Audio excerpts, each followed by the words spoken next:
नमस्कार दोस्तों, मैं हृदय मिश्रा आप सभी का स्वागत करता हूं डिकोड एग्जाम के प्लेटफॉर्म पे। कैसे हैं आप सभी लोग? आई होप आप सभी लोग अच्छे होंगे और अपनी पढ़ाई को बहुत ही बेहतर ढंग से कर रहे होंगे। देखिए, जैसा कि आप सभी लोगों को पता होगा कि दरअसल डिकोड एग्जाम की तरफ से यूपीपीसीएस के लिए दरअसल एक फाउंडेशन कोर्स को लॉन्च कर दिया गया है और उसमें विभिन्न प्रकार की चीजें आपको जो है बताई जाएंगी, कराई जाएंगी। हम लोग उन सभी बिंदुओं पर चर्चा करेंगे, लेकिन इसके पहले मैं आपको बता दूं कि दरअसल आप लोग मुझे तो देखते ही होंगे कहीं ना कहीं। मॉर्निंग में आपकी मुलाकात होती है सुबह 8 बजे। मैं आपको करंट अफेयर्स पढ़ाता हूं यूट्यूब पर। आप सभी लोग उससे परिचित होंगे और अपनी जो है करंट अफेयर्स को आप वहां पर बहुत ही बेहतर ढंग से करते होंगे। साथ ही साथ में आर्टिकल्स वगैरह भी आप देखते होंगे। जो कुछ स्ट्रैटेजी वीडियो होते हैं वो भी आप लोग जो है देखते होंगे और देखा करिए, वो बहुत महत्वपूर्ण होते हैं। लेकिन इसके साथ साथ में ये जो हमारा डिकोड एग्जाम का ये जो फाउंडेशन कोर्स हमारा स्टार्ट हुआ है, उसमें जो है दरअसल मेरे द्वारा आप लोगों को एथिक्स का पेपर, यानी कि जो आप यूपीपीसीएस का मेंस का, यानी कि जो मुख्य परीक्षा का जो आप सिलेबस देखते हैं, उसमें जो आपका फोर्थ पेपर है, जिसको हम लोग एथिक्स के नाम से जानते हैं शॉर्ट फॉर्म में, लेकिन डिटेल्स में उसको हम लोग क्या बोलते हैं? डिटेल्स में हम लोग उसको बोलते हैं basically ethics, integrity and aptitude, यानी कि नीति शास्त्र, सत्यनिष्ठा एवं अभिरुचि इसको बोलते हैं। और दरअसल ये पेपर आपके लिए बहुत ही महत्वपूर्ण हो जाता है।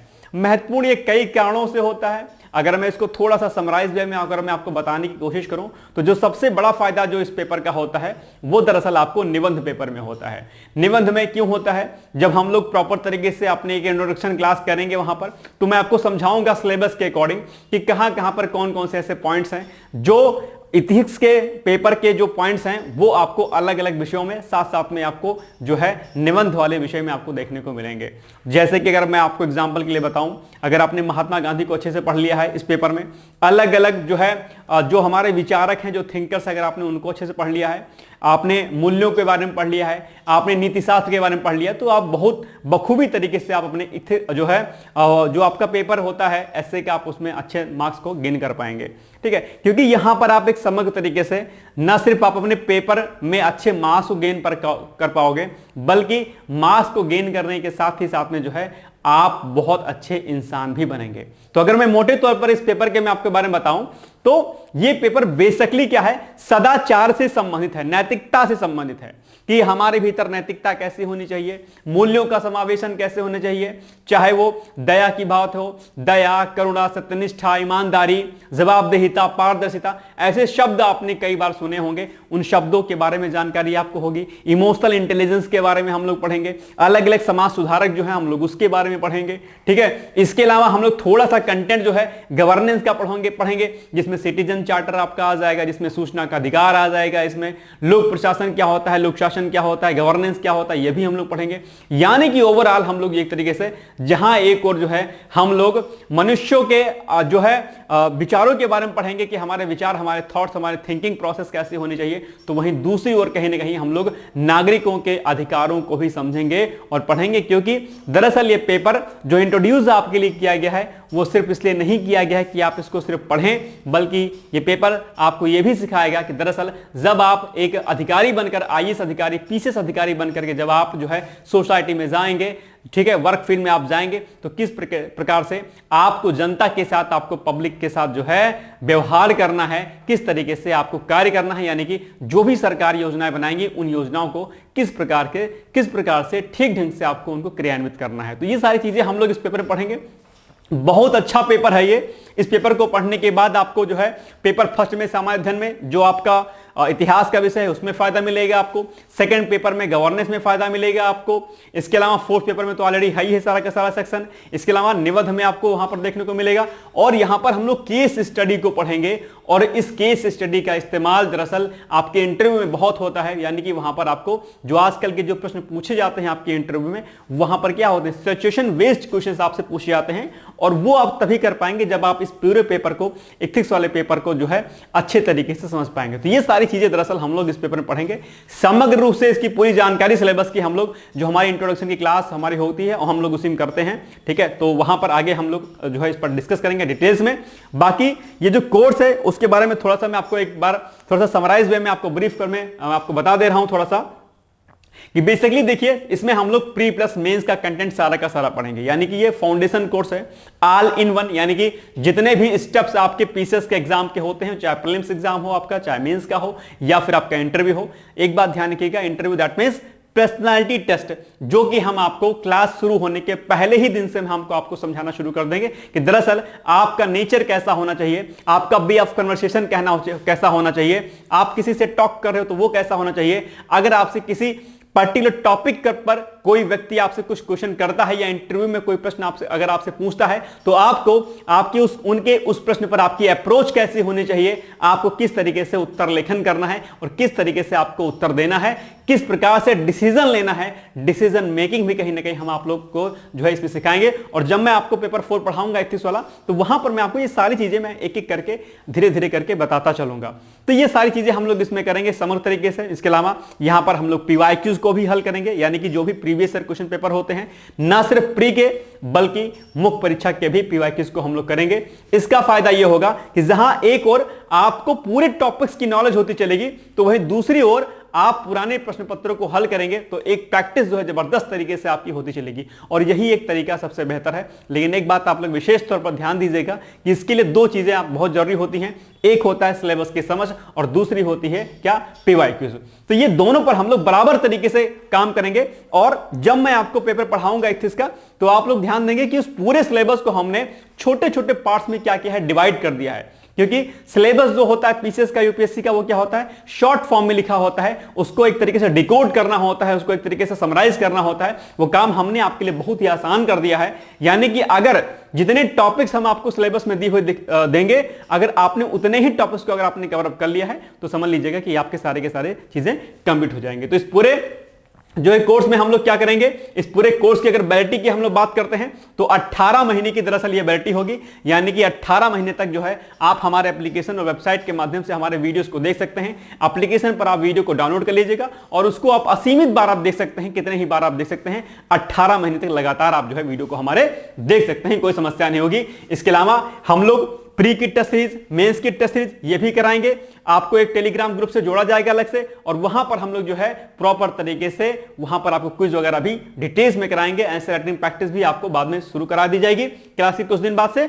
और आप देखेंगे कि कहीं ना कहीं जो है आप एक ही साथ में जो है सारी चीजें जो है आप कर पाएंगे। एक बात यहां पर विशेष रूप से आपको ध्यान देनी है कि लेक्चर्स जो हमारे होंगे वो रिकॉर्डेड फॉर्म में होंगे, लेकिन इसके साथ साथ में वो लेक्चर सारे के सारे फ्रेश होंगे। सभी लेक्चर्स बहुत ही अच्छे होंगे, एक्सपीरियंस टीचर हैं, अपने अपने क्षेत्र के विषय विशेषज्ञ हैं, वो आपको सारे के सारे लेक्चर्स देंगे। और मैं चूंकि एथिक्स पढ़ाऊंगा, कहीं ना कहीं आप मेरे टच में रहते ही हैं, तो आप ये जानते होंगे कहीं ना कहीं हम आपको किस तरीके से एथिक्स वाले पेपर को पढ़ाएंगे, ताकि आप जो है एक सफल लोक सेवक जो है बन सकें। तो ये पेपर में आप देख पा रहे होंगे, इस पूरे जो है पेपर में हम लोग तो पूरी तरीके से सारी जानकारी एकत्रित ही करेंगे, लेकिन इसके साथ में ये पूरा जो कोर्स है ये आप लोग यहां पर देख पा रहे होंगे कि किस तरीके से हम लोग इसमें डिजाइन हमने किया है। यहां पर आपको जो है फुल कोर्स कराया जाएगा। आपको जो है किसका, सीसैट का, सीसैट भी आपका ब्रेक नहीं होगा, प्रीलिम्स में सीसैट भी आपका कराया जाएगा, प्री प्लस मेंस जो है क्या कहते हैं कराया जाएगा।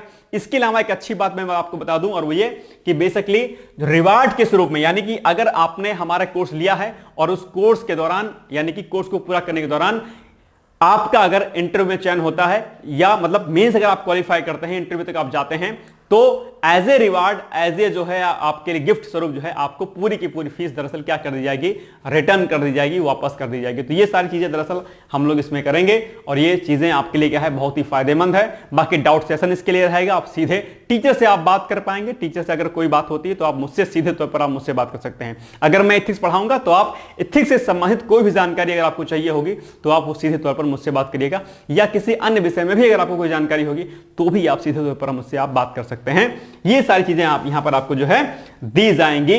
तो ये सब बातें आपको यहां पर डिटेल्स में समझनी थी। बाकी अगर आपको कोई जानकारी चाहिए होगी तो यहां पर नीचे कांटेक्ट नंबर दिए गए हैं, कांटेक्ट नंबर में दिया गया है 6307495944 या फिर 9506742546 पर आप कॉल करके भी कोई भी जानकारी अगर आपको चाहिए होगी तो यहां से आप लोग जो है इन जानकारियों को प्राप्त कर सकते हैं। तो ये छोटी सी चीजें थी जो मुझे आपको बतानी थी। मुझे लगता है कि इससे जो है आप आगे बढ़ेंगे। आगे हम लोग जो है प्रॉपर तरीके से हम लोग सिलेबस पर डिस्कस करेंगे, और इसके अलावा जो है हम बाकी चीजों पर आगे जो है चीजों को समझने का प्रयास करेंगे। ठीक है, थैंक यू। नमस्कार दोस्तों, मैं हृदय मिश्रा आप सभी का स्वागत करता हूं डिकोड एग्जाम के इस प्लेटफॉर्म पे। कैसे हैं आप सभी लोग? आई होप कि आप सभी लोग अच्छे होंगे और अपनी पढ़ाई को बहुत ही बेहतर ढंग से कर रहे होंगे। देखिए, आज बेसिकली हम लोग इथिक्स के पेपर पर डिस्कस करेंगे और ये पेपर बेसिकली क्या है, इसकी क्या इंपॉर्टेंस है, क्या कुछ आगे हमें इसके फायदे जो है हमारे जीवन में मिलेंगे, या हमारी जो परीक्षा होने वाली है यूपीपीसीएस की, उसमें हमें क्या कुछ फायदा मिलेगा। इन सभी टॉपिक्स पर हम लोग बिंदुवार चर्चा करेंगे। लेकिन इसके पहले मैं आप सभी लोगों को आपके उज्जवल भविष्य की शुभकामनाएं देता हूं कि दरअसल आप, सबसे पहली बात तो यह है कि आप उस भीड़ से आप अलग हो गए कि जहां पर लोग जो है किसी अदर एग्जाम्स की तैयारी कर रहे हैं। कहीं ना कहीं आप लोग जो है प्रत्यक्ष या परोक्ष रूप से कहीं ना कहीं आपने समाज हित में एक फैसला लिया है, क्योंकि जो सिविल सर्विसेज का एग्जामिनेशन होता है कहीं ना कहीं वो दरअसल सीधे तौर पर सोशल वर्कर की फॉर्म में होता है। यानी कि कहीं ना कहीं आप एक समाज के एक बड़े हिस्से को जो है आप बेहतर सुविधाएं दे पाने में आप सक्षम होंगे। गवर्नमेंट के बहुत सारी प्रोग्राम एंड पॉलिसीज को आप इंप्लीमेंट करके उस अंतिम व्यक्ति को, यानी कि जो भारत के जो अंतिम पायदान पर जो बैठा व्यक्ति है, आप वहां तक पहुंचेंगे और उन तक आप जन सुविधाओं को जो है प्रदान कर पाएंगे। तो अपने आप में बहुत बड़ा क्या है, ये अपने आप में एक अच्छा कार्य है। ये सिविल सर्विसेज न सिर्फ एक नौकरी है, बल्कि ये अपने आप में एक सामाजिक सेवा का एक बहुत बड़ा जो है प्रतिष्ठान, मैं इसको कह सकता हूं। तो आप लोगों को शुभकामनाएं कि आपने इस परीक्षा को चुना है, और मेरी आप सभी लोगों को बहुत सारी शुभकामनाएं हैं कि आप लोग जो है अगर इस तैयारी में आए हैं तो आप सभी लोग जो है कामयाब हो। लेकिन उसके लिए कुछ चीजें जरूरी होती हैं। हम लोग जब क्लासेस को स्टार्ट करेंगे प्रॉपर तरीके से, तो मैं आपको सारी चीजों से मैं अवगत कराता रहूंगा कि क्या क्या चीजें आपको जीवन में करनी है, किस किस तरीके से आपको आंसर राइटिंग प्रैक्टिस करनी है, क्या कुछ करना है। सारी बातों पर हम लोग जो है बिंदुवार चर्चा एक एक करके करते हुए चलेंगे। लेकिन आज चूंकि आज हमारी ये बेसिकली इंट्रोडक्शन क्लास है, 2 क्लास हमारी इंट्रोडक्शन की होंगी, जिसमें से आज ये हमारी पहली इंट्रोडक्शन क्लास है, जहां पर हम लोग समझेंगे कि हम इस पूरे पेपर को किस प्रकार से पढ़ेंगे, है ना। क्योंकि ये बहुत जरूरी है कि हमें पता होना चाहिए कि हमें इस पेपर में क्या पढ़ना है, इसका क्या बेसिकली मोटो है, किस तरीके से हमें इसको टैकल करना है। ये सारी चीजें आपको बेसिकली पता होनी चाहिए पहले। तो आज हम लोग इसी सब चीजों पर डिस्कस करेंगे। लेकिन उसके पहले सबसे जो जरूरी चीज है वो होती है कि आपके पास 2 चीजें, 2 वेपन होने चाहिए आपके पास। पहला वेपन किसका? पहला वेपन होना चाहिए आपके पास बेसिकली सिलेबस। सिलेबस एक अपने आप में हथियार है जो कि आपके पास होना चाहिए। जब तक आपको सिलेबस की समझ नहीं है, सिलेबस का एक एक पॉइंट अगर आपको याद नहीं है, पता नहीं है, तो फिर समझ लीजिए फिर आप तैयारी करना छोड़ दीजिए। क्योंकि ये सबसे पहला प्राइमरी जो चीज है वो यही है कि आपको सिलेबस की पकड़ होनी चाहिए, सिलेबस के बारे में आपको डिटेल्स जानकारी होनी चाहिए। एक बात। दूसरी जो चीज इसमें सबसे महत्वपूर्ण होती है वो होती है पीवाईक्यू, जिसको हम लोग प्रीवियस ईयर क्वेश्चन पेपर कहते हैं, यानी कि पुराने प्रश्न पत्र जिसको हम लोग कहते हैं। 2 चीजें आपके पास होनी चाहिए। आपके पास सिलेबस होना चाहिए, सिलेबस में आपको पता चल जाएगा कि क्या क्या हमें पढ़ना है, क्या क्या नहीं पढ़ना है। पीवाईक्यूज के आधार पर आपको प्रश्नों की प्रकृति समझ में आएगी कि किस प्रकार से प्रश्न आयोग पूछता है और हमें किन किन टॉपिक्स पर हमें ज्यादा फोकस करने की आवश्यकता होती है। तो 2 चीजें आपके पास बेसिकली होनी चाहिए। और तीसरी जो चीज होती है वो क्या होती है? आपकी रेफरेंस बुक, यानी कि जिन पुस्तकों को आप पढ़ोगे या जो भी आपके क्लास नोट्स होंगे, जो भी आपके लेक्चर्स होंगे। ठीक है, एक बात ध्यान रखिएगा। लेकिन सबसे बड़ी बात, अगर आपने बैचेस को ज्वाइन किया है तो यहां पर मैं एक बात बहुत ही महत्वपूर्ण कह दे रहा हूं, जो सबसे महत्वपूर्ण है, जहां पर लोग चीजों को नहीं बताते हैं। और ये कि आप लोग प्लीज, हमारी क्लास बहुत लेट की नहीं होगी, मैक्सिमम 1 आवर की, कभी कभी 45-40 मिनट की होगी। लेकिन वो 45-40 मिनट की जो लेक्चर्स हमारा होगा आपके लिए बहुत ही फायदेमंद होगा।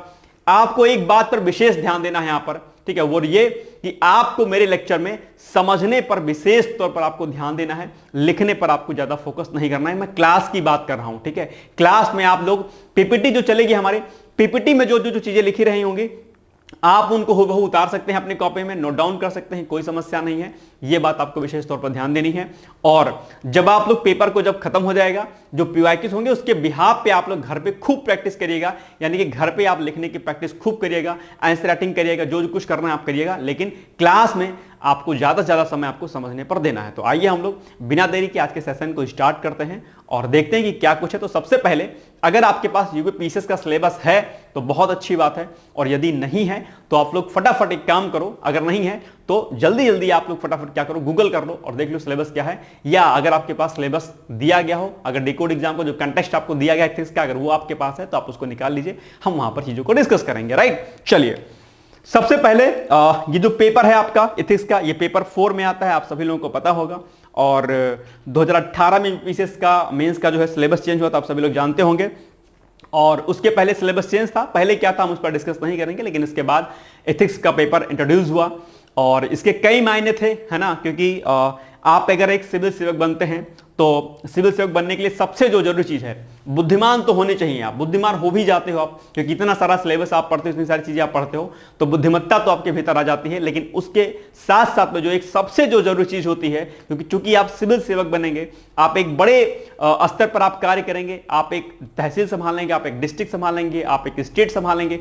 अगर आप कम उम्र में अगर आप जो है अधिकारी बन जाते हैं, आईएएस बन जाते हैं, पीसीएस बन जाते हैं, तो आप बड़े से बड़े पद पर कैबिनेट सचिव तक जाते हैं, यानी कि कहीं ना कहीं पूरे देश की जिम्मेदारी आपके कंधों पर होती है अप्रत्यक्ष रूप से। ठीक है, तो ये जिम्मेदारी आप तब बेहतर और निभा सकते हैं जब आपके भीतर बुद्धिमत्ता के साथ साथ में आपके भीतर क्या हो, नैतिकता हो।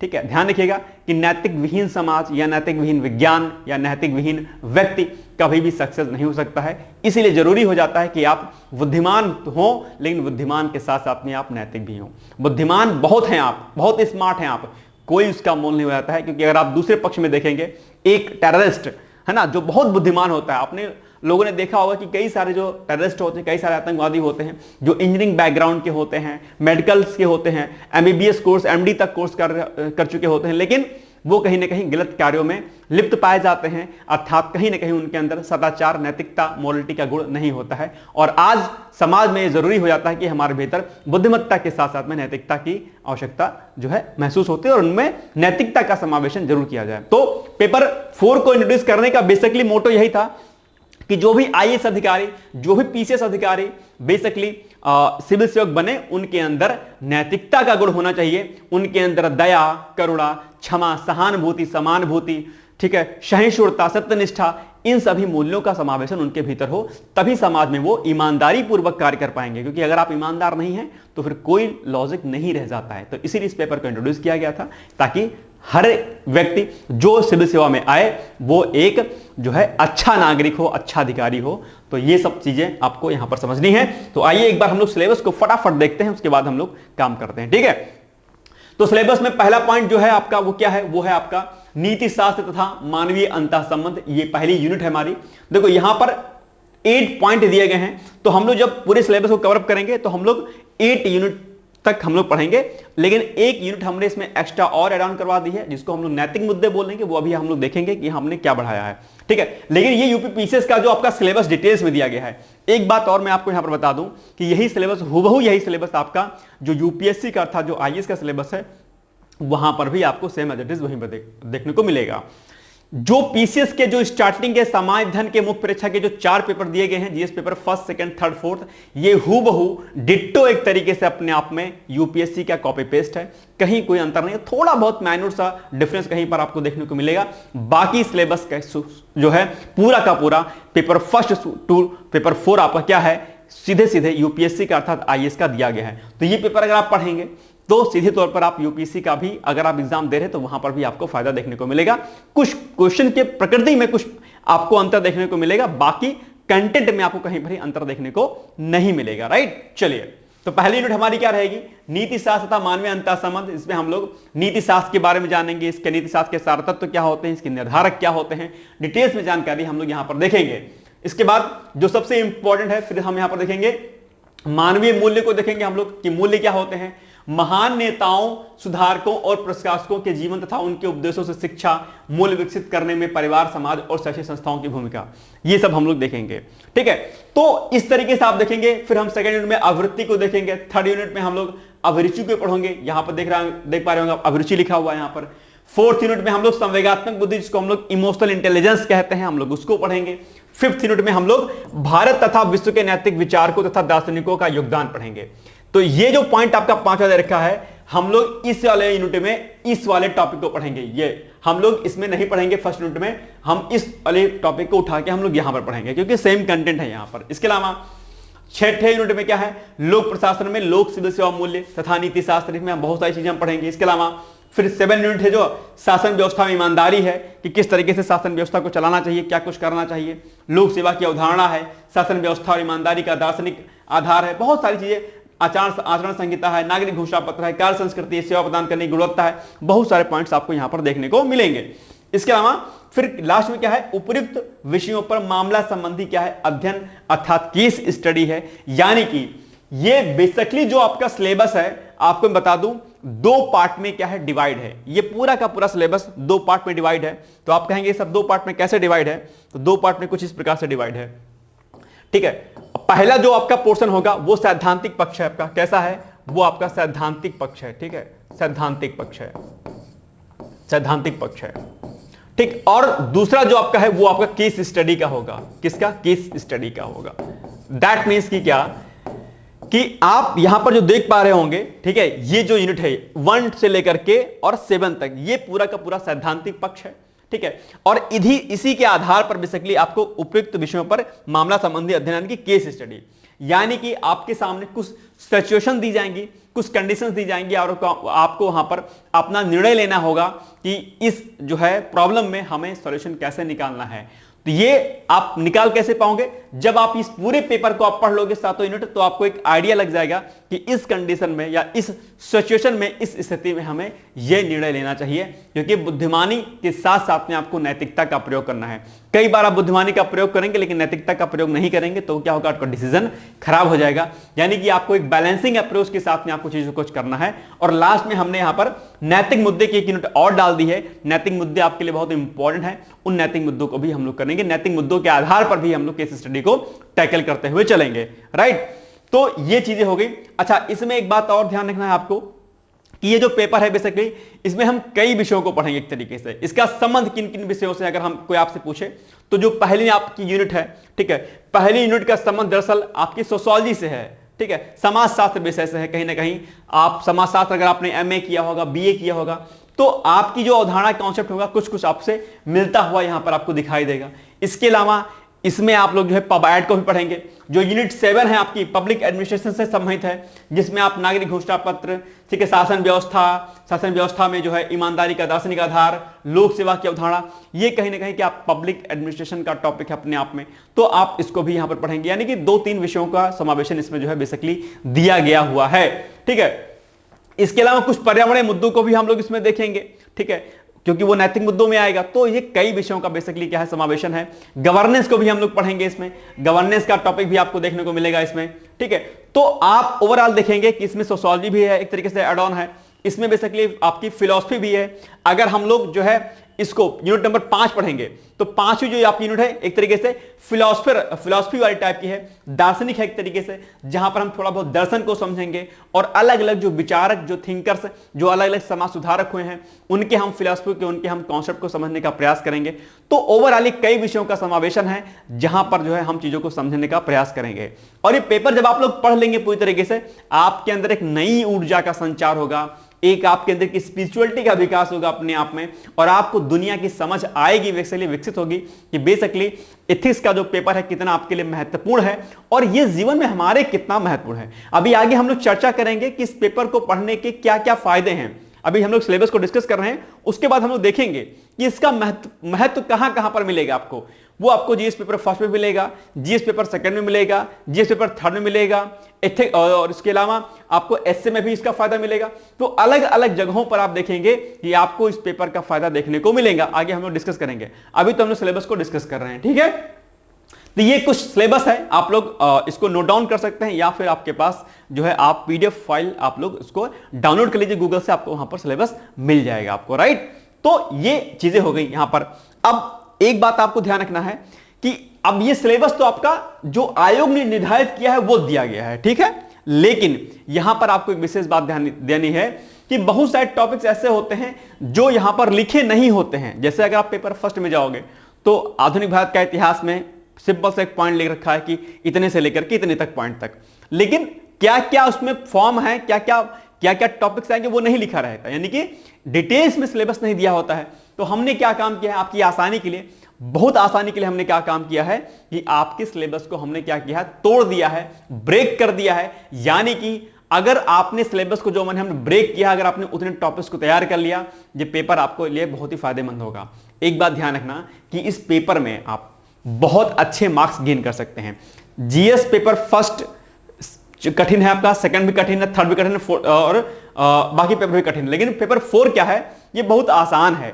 और पेपर में क्या बेसिकली पढ़ेंगे, अगर आप लोग कभी सरस्वती शिशु मंदिर में पढ़ाई की होगी अगर आपने, या किसी ऐसे विद्यालय में आपने पढ़ाई की होगी जहां पर थोड़ा सा जो है कहीं ना कहीं संस्कृत का बोलबाला रहा होगा, तो वहां पर, या नहीं भी रहा होगा तो भी आपके पास एक किताब चलती होगी नैतिकता की या नैतिक शिक्षा की, जहां पर सदाचार के बारे में, मोरलिटी के बारे में आपको पढ़ाया जाता था बचपन में, क्या ना, कि सुबह उठो तो आपको प्रणाम करना चाहिए, हमें सबका सम्मान करना चाहिए, ये सत्य बोलना चाहिए, ये झूठ है पाप, ऐसा आपको सिखाया जाता रहा होगा।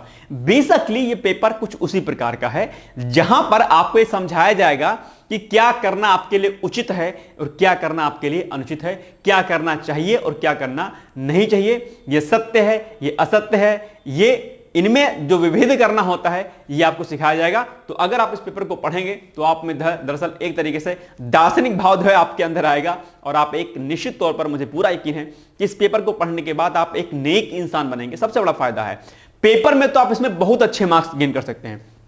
पेपर 4 ऐसा पेपर है जहां पर अगर आपने ठीक ढंग से अगर मेहनत कर ली आपने, यकीन मानिएगा आपको जो है धूमधाम से ट्रक भर भर के आपको नंबर जो है देखने को मिलेगा। लेकिन शर्त इतनी सी है कि आप चीजों को सही ढंग से समझने का प्रयास करिएगा।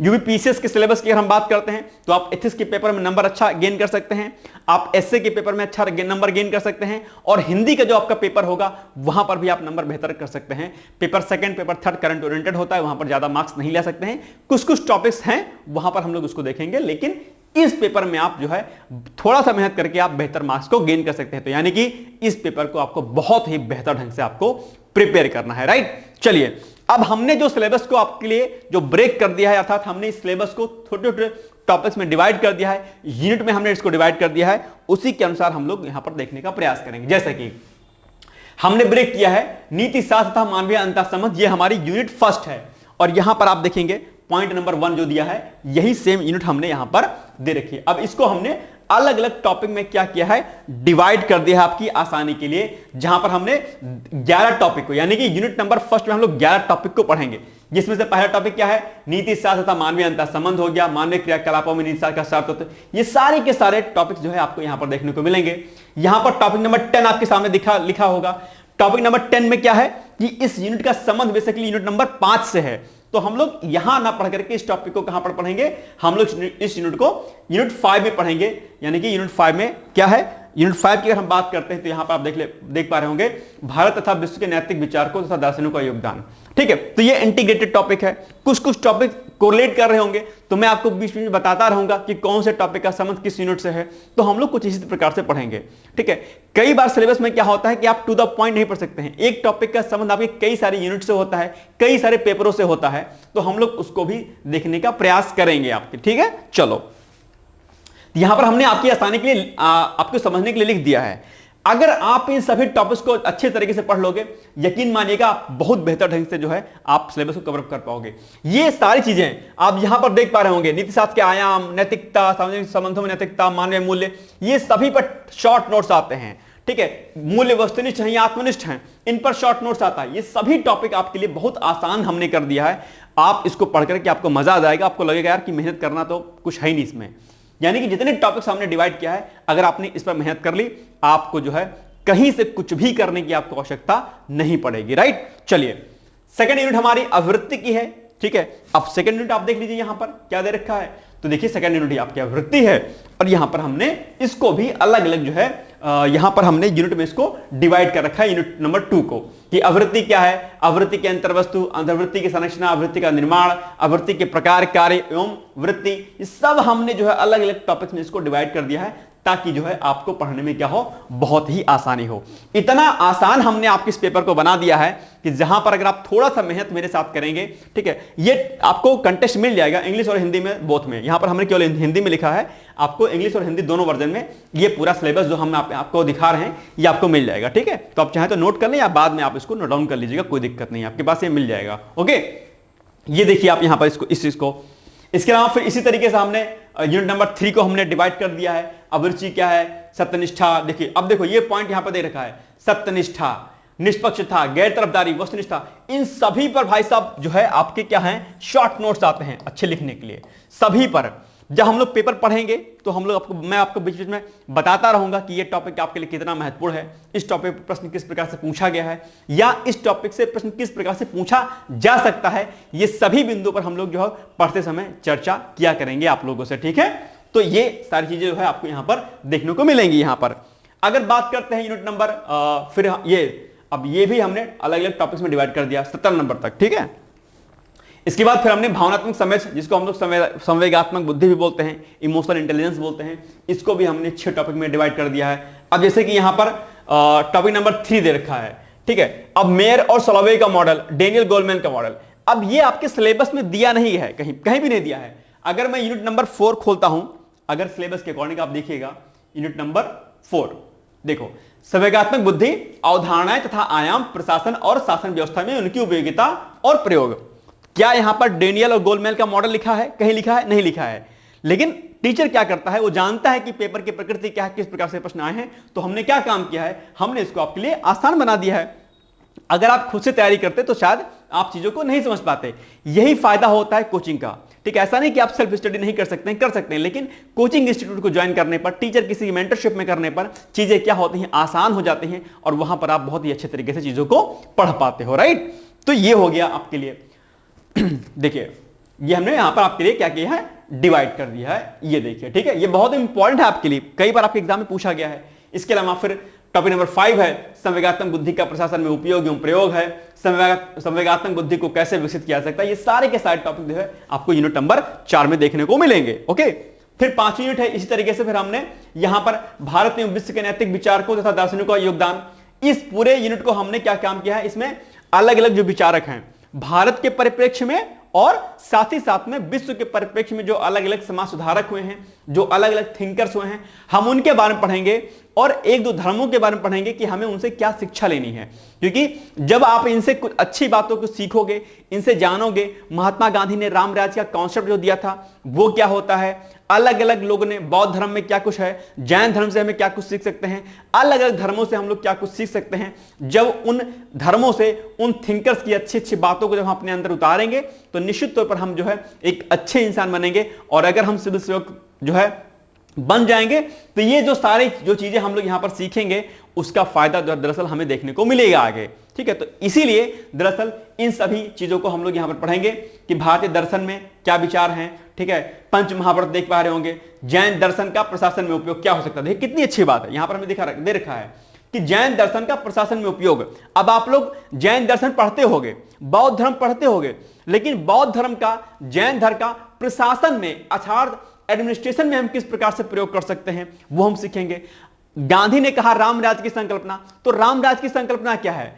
क्या मंदिर बन जाना राम राज्य की संकल्पना है? नहीं। राम राज्य की संकल्पना का मतलब क्या है? गुड गवर्नेंस, जहां पर अकाउंटेबिलिटी होगी, जहां पर ट्रांसपेरेंसी होगी, जहां पर जवाबदेहिता होगी, पारदर्शिता होगी, हर अधिकारी ईमानदारी पूर्वक कार्य करेगा, हर अधिकारी अपने जिम्मेदारी को समझेगा। अक्सर आप लोग जाते होंगे, अगर आप लोगों ने ड्राइविंग लाइसेंस अगर बनवाया होगा कभी, तो आप जाते होंगे, आप ART ऑफिस, RTO ऑफिस, वहां पर देखते होंगे किस प्रकार से जो है चीजें वहां पर घपलेबाजी की तरीके से होती रहती हैं। अक्सर आप लोगों ने इस चीज को देखा होगा। या अलग अलग संस्थानों में, अलग अलग इंस्टीट्यूशन में, अलग अलग जो है कार्यालयों में कहीं ना कहीं आप देखते होंगे कि सरकारी जो अधिकारी होते हैं अपनी जिम्मेदारी से भागते हैं। एक फाइल उनके पास गई तो वो लटका देते हैं, नहीं जो है इसको आगे बढ़ाते हैं, साइन नहीं करते हैं, आपको दौड़ाते हैं, पैसा डिमांड करते हैं। कहीं ना कहीं ये चीजें चलती हैं। क्यों? क्योंकि उनके भीतर नैतिकता नहीं है, एक तरीके से उनके भीतर वो सत्यनिष्ठा, करुणा, दया भावना नहीं है, उनके अंदर सहानुभूति नहीं है, ठीक है। कमजोर वर्गों के प्रति उनके भीतर करुणा नहीं है, दया नहीं है। तो ये सारी बातें हम लोग जो है इन्हीं सब चीजों से सीखेंगे और समझने का प्रयास करेंगे, ताकि हमारे अंदर वो मानवीय मूल्य जो हो वो हमारे भीतर आए और हम उन मानवीय मूल्यों के हिसाब से जो है अपने को हम एक अच्छा और नेक इंसान बना पाए, ठीक है ना। तो ये सारी बातें यहां पर देखने को मिलेंगी। जैसे कि अब देखिए यहां पर, जैसे कि महात्मा गांधी है, टॉपिक नंबर 2। अब महात्मा गांधी टॉपिक बहुत बड़ा है, तो हमने क्या काम किया है, महात्मा गांधी के पार्ट को हम महात्मा गांधी को हमने कई पार्ट में डिवाइड कर दिया। महात्मा गांधी का पार्ट फर्स्ट में क्या है, सर्वोदय का सिद्धांत, बहुत इंपॉर्टेंट है, कई बार आपके एग्जाम पूछा गया है, ठीक है। गांधी का वर्ण व्यवस्था पर विचार है, गांधी का लौह एवं कुटीर उद्योग पर विचार है। फिर महात्मा गांधी पार्ट 2 हो गया, जिसमें हम लोग गांधी का राजनीतिक पक्ष देखेंगे, सत्ता का विकेंद्रीकरण, रामराज की संकल्पना देखेंगे, धार्मिक पक्ष देखेंगे उनका, गांधी का हृदय परिवर्तन सिद्धांत देखेंगे। सारी चीजें अगर आप देखेंगे यहां पर हम लोग डिटेल्स में आपको पढ़ाएंगे, बहुत ही बेहतर ढंग से पढ़ाएंगे हम लोग, यानी कि आपके सिलेबस के अकॉर्डिंग। एक बात ध्यान रखिएगा, मैं आपको उतना ही पढ़ाऊंगा जितना आपके एग्जाम के लिए क्या है, महत्वपूर्ण है। अनवांटेड मैटर में आपको बिल्कुल भी नहीं पढ़ाऊंगा। मेरा काम क्या है, मेरा कार्य है आपको जो है बेसिकली आपका सिलेक्शन दिलाना और आपको एक नेक इंसान बनाना। मैं ये चाहता हूं कि एक और जहां आप इस पेपर में अच्छे मार्क्स को गेन करके अपने सफलता को सुनिश्चित करो, लेकिन इसके साथ साथ में हमारा टारगेट यह भी है, डिकोड एग्जाम का टारगेट यह भी है कि आप जब अधिकारी बने तो आप एक बहुत ही बेहतर इंसान बने और आपके किए गए कार्यों को हम लोग केस स्टडी के फॉर्म में पढ़े। ठीक है, बहुत सारे ऐसे पीसीएस अधिकारी और आईएएस अधिकारी होते हैं जो है अपने कार्य क्षेत्र में बहुत बेहतर प्रदर्शन करते हैं और उनके किए गए कार्यों को हम लोग केस स्टडी के फॉर्म में पढ़ते हैं, उनके आर्टिकल्स निकलते रहते हैं। जैसे कि एग्जांपल के लिए छत्तीसगढ़ में एक आईएएस अधिकारी हुए हैं, हिंदी माध्यम के हुए थे, ओपी चौधरी, शायद आप जानते होंगे। ठीक है, बहुत अच्छे नेक इंसान हैं। ठीक है, हालांकि वो जॉब से रिजाइन दे चुके हैं और वो राजनीतिक पार्टी को उन्होंने चूज कर लिया है, लेकिन जब तक उन्होंने एज ए आईएएस ऑफिसर कार्य किया, छत्तीसगढ़ के लिए उन्होंने बहुत बेहतर कार्य किया, जनजातीय समुदाय के लिए उन्होंने बहुत बेहतर कार्य किया। कभी आप ओपी चौधरी को पढ़िएगा, उनके बारे में देखिएगा कि कितना बेहतर कार्य किया है। अलग अलग जो है राज्यों में, अलग अलग जो है जगहों पर अच्छे अच्छे अधिकारी आपको देखने को मिलेंगे, अच्छे अच्छे पीसीएस अधिकारी देखने को मिलेंगे, जिन्होंने पूरे लॉ एंड ऑर्डर के साथ साथ में पूरी जो है कल्चर को है, मतलब पूरे जो वहां का वर्क कल्चर उसको चेंज करने का प्रयास किया और बहुत अच्छा मॉडल दरअसल पेश किया अपने कार्यों के अनुसार। तो आप भी जो है जब कल को आप एक अधिकारी बनिएगा तो आप अपने कार्यों से जो है समाज को बहुत ही बेहतर जो है करने का जो है आप कार्य करिएगा, कि ताकि समाज का जो अंतिम पायदान पर जो बैठा व्यक्ति है उसकी आस होती है प्रशासन से, शासन से, और उसके जो बीच में जो सेतु है सरकार और जो है व्यक्ति के बीच में जो सेतु का कार्य करता है वो एडमिनिस्ट्रेटिव ऑफिसर ही करता है, अर्थात आप कार्य करेंगे। ठीक है, तो आप किसी के गरीब की मदद कर पाएंगे, किसी दुखियारे की आप जो है हेल्प कर पाएंगे, बहुत कुछ बेहतर कार्य कर सकते हैं। लेकिन उसके लिए जरूरी है कि आपके भीतर दया और करुणा हो। नहीं तो बुद्धिमान बहुत है, इंटेलिजेंट बहुत है, लेकिन अगर आपके भीतर करुणा नहीं है, आपके सामने कोई वृद्ध महिला आ गई है, ठीक है, कि साहब हमारा जो है आयुष्मान कार्ड नहीं बना है, या साहब जो है क्या कहते हैं हमें हमारे घर में कोई नहीं है और हमें दरअसल स्वास्थ्य सुविधाओं का लाभ लेना है। अब हो सकता है कि वो वृद्ध जो महिला है वो कुछ इस कैटेगरी से संबंधित हो जिसको उस लाभ जो उस योजना का लाभ उसे ना मिल पा रहा हो, तो अब क्या कहोगे कि नहीं जाओ तुम इस योजना में नहीं आती हो, तुमको ये लाभ नहीं मिलेगा? नहीं, आपको फिर जो है आपके भीतर दया करुणा की भावना है तो आप ये चेक करोगे कि कौन कौन सी ऐसी और योजना है जिसका लाभ इस वृद्ध महिला को मिल सकता है, या कोई व्यक्ति अगर आपके पास जाता है असहाय व्यक्ति उसको मिल सकता है। आप उसको प्रयास करोगे कि उसको जो है फायदा मिल जाए, सुविधा मिल जाए। तो ये जब आप करोगे तो जनता का विश्वास सरकार पर बढ़ेगा, प्रशासन पर बढ़ेगा, और गुड गवर्नेंस का जो कॉन्सेप्ट है जिसको हम लोग सेकंड पोर्शन में पढ़ेंगे, मतलब सेकंड पार्ट में पढ़ेंगे, यूनिट सेकंड में पढ़ेंगे हम लोग सेकंड पार्ट में, जिसको मैं ही पढ़ाऊंगा गवर्नेंस को, वहां पर हम लोग प्रॉपर तरीके से देखने का प्रयास करेंगे किस तरीके से हमें प्रशासन को चलाना है। यहां पर भी हम लोग पढ़ेंगे यूनिट नंबर 7 में। ठीक है, तो ये सारी बातें आपको यहां पर सीखने और समझने को मिलेंगी, राइट। चलिए, इसके अलावा ये सारे टॉपिक्स हमने यहां पर डिवाइड कर रखा है। देखिए टॉपिक नंबर 3 में अरस्तु को पढ़ेंगे, सोफिस्ट का दर्शन, प्लेटो, अरस्तु, ये सब आप लोग सोशियोलॉजी वगैरह पढ़ते होंगे, है ना। कई सारे थिंकर्स को आप लोग पॉलिटी और क्या कहते हैं, पॉलिटी के अलावा आप लोग समाजशास्त्र यानी कि सोशियोलॉजी पढ़ते होंगे। तो हम लोग एथिक्स के पॉइंट ऑफ व्यू से पढ़ेंगे कि किस तरीके से हमें इनसे अच्छी अच्छी बातों को सीखना है और अपने जीवन में उनको उतारना है, राइट। चलिए, इसके अलावा फिर इस यूनिट के बाद जरा यहां पर आप लोग कंफ्यूज मत होइएगा, ठीक है। यूनिट नंबर 5 के बाद हम लोग सीधे यूनिट नंबर 8 पढ़ेंगे। 8 केस स्टडी है। ऐसा इसलिए है क्योंकि केस स्टडी कैसे हल करें कैसे नहीं हल करें ये बेसिकली आपका यूनिट नंबर 5 और छठे से स्टार्ट हो जाता है। तो इसलिए हम लोग क्या काम करेंगे, केस स्टडी के बारे में हम लोग पहले ही डिस्कस थोड़ा सा कर लेंगे। हम केस स्टडी को बाद में नहीं पढ़ेंगे हम, ठीक है। हम केस स्टडी को पहले ही पढ़ लेंगे कि केस स्टडी को हम कैसे हल करें। कि एक केस स्टडी मैं आपको यहां पर करा भी दूंगा, एक केस स्टडी कि भाई इस तरीके से आपको केस स्टडी सॉल्व करनी होती है। तो यहां पर हम लोग 5 यूनिट के बाद हम लोग केस स्टडी को हल करेंगे और उसके बाद फिर हम लोग यूनिट नंबर 6 पर आएंगे और जैसे हम लोग 6 यूनिट करेंगे, 7वीं यूनिट करेंगे, तो उसी बीच में, उसी क्लासेस के बीच बीच में हम लोग केस स्टडी को करते रहेंगे, क्योंकि यूपीपीसीएस में केस स्टडी का बहुत बड़ा कोई रोल नहीं है। यूपीएससी में, यूपीएससी का जो पेपर होगा आईएएस का, वहां पर केस स्टडी, बड़ी बड़ी केस स्टडी आती हैं, वहां 50% केस स्टडी का रोल होता है, लेकिन पीसीएस में केस स्टडी का इतना रोल नहीं होता है बहुत ज्यादा, तो हम लोग बहुत ज्यादा इस पर फोकस नहीं करेंगे। आपको मैं बीच बीच में कराता रहूंगा, ठीक है। जैसे कि देखिए यहां पर केस स्टडी नंबर हमने 2 करा दिया, हम करा देंगे, यहां पर हमने डाल दिया कहां कहां पर हम लोग केस स्टडी करेंगे। तो 5-6 केस स्टडी अगर हम लोग कर लेंगे तो आपको एक मोटा मोटा आइडिया लग जाएगा कि अगर केस स्टडी से संबंधित प्रश्न अगर आपके एग्जाम पूछा आता है तो किस प्रकार से पूछा जाएगा, ठीक है। तो कंफ्यूज आप मत रहिएगा। 5 के बाद हम लोग यूनिट नंबर 8 पढ़ेंगे, ठीक है, केस स्टडी वाला, ठीक है। कोई कंफ्यूजन यहां पर आपको, ठीक है, नहीं होना चाहिए, ओके। इस तरीके से हमने देखो टॉपिक को डिवाइड कर रखा है, कहीं पर भी हमने कंफ्यूजन नहीं रखा है। जैसे हमने यहां पर टॉपिक नंबर 4 पढ़ा है, नैतिक मार्गदर्शन के स्रोत के रूप में विधि, नियम, नियमन, अंतरात्मा, ठीक है। अब इस टॉपिक में हमने अंतरात्मा को पढ़ा होगा, लेकिन देखो क्या होगा कि इस पोर्शन को, चूंकि ये यूनिट बड़ी हो जाएगी, तो हम लोग इसको यहां पर कर लेंगे, यानी कि शेष भाग अंतरात्मा का कर लेंगे, क्योंकि क्लास बड़ी हो जाएगी। तो इस तरीके से हमने सब कुछ यहां पर आपको क्या किया है, डिवाइडेशन आपका कर दिया है, कि ताकि आपको चीजों को समझने में आसानी हो, ठीक है। इसी तरीके से फिर यूनिट नंबर 7 है। अब इस यूनिट को हम लोग जो है गवर्नेंस, जब आप पढ़ेंगे, जब पेपर 2 पढ़ेंगे आप गवर्नेंस, तो वहां पर भी आपको दरअसल इस यूनिट को पढ़ना होगा, ठीक है। आचरण संहिता, नागरिक घोषणा पत्र, गवर्नेंस, लोक निधि, ये सब सारी चीजें जो है आप, सिटीजन चार्टर, सूचना का अधिकार, ये सब जो है आप लोग पेपर 2 में पढ़ोगे। यानी कि अगर आप इस पेपर को तैयार करोगे तो कहां कहां फायदा मिलेगा आपको मैं अभी दिखाता हूं कि कहां कहां पर आपको इसका बेनिफिट मिलेगा।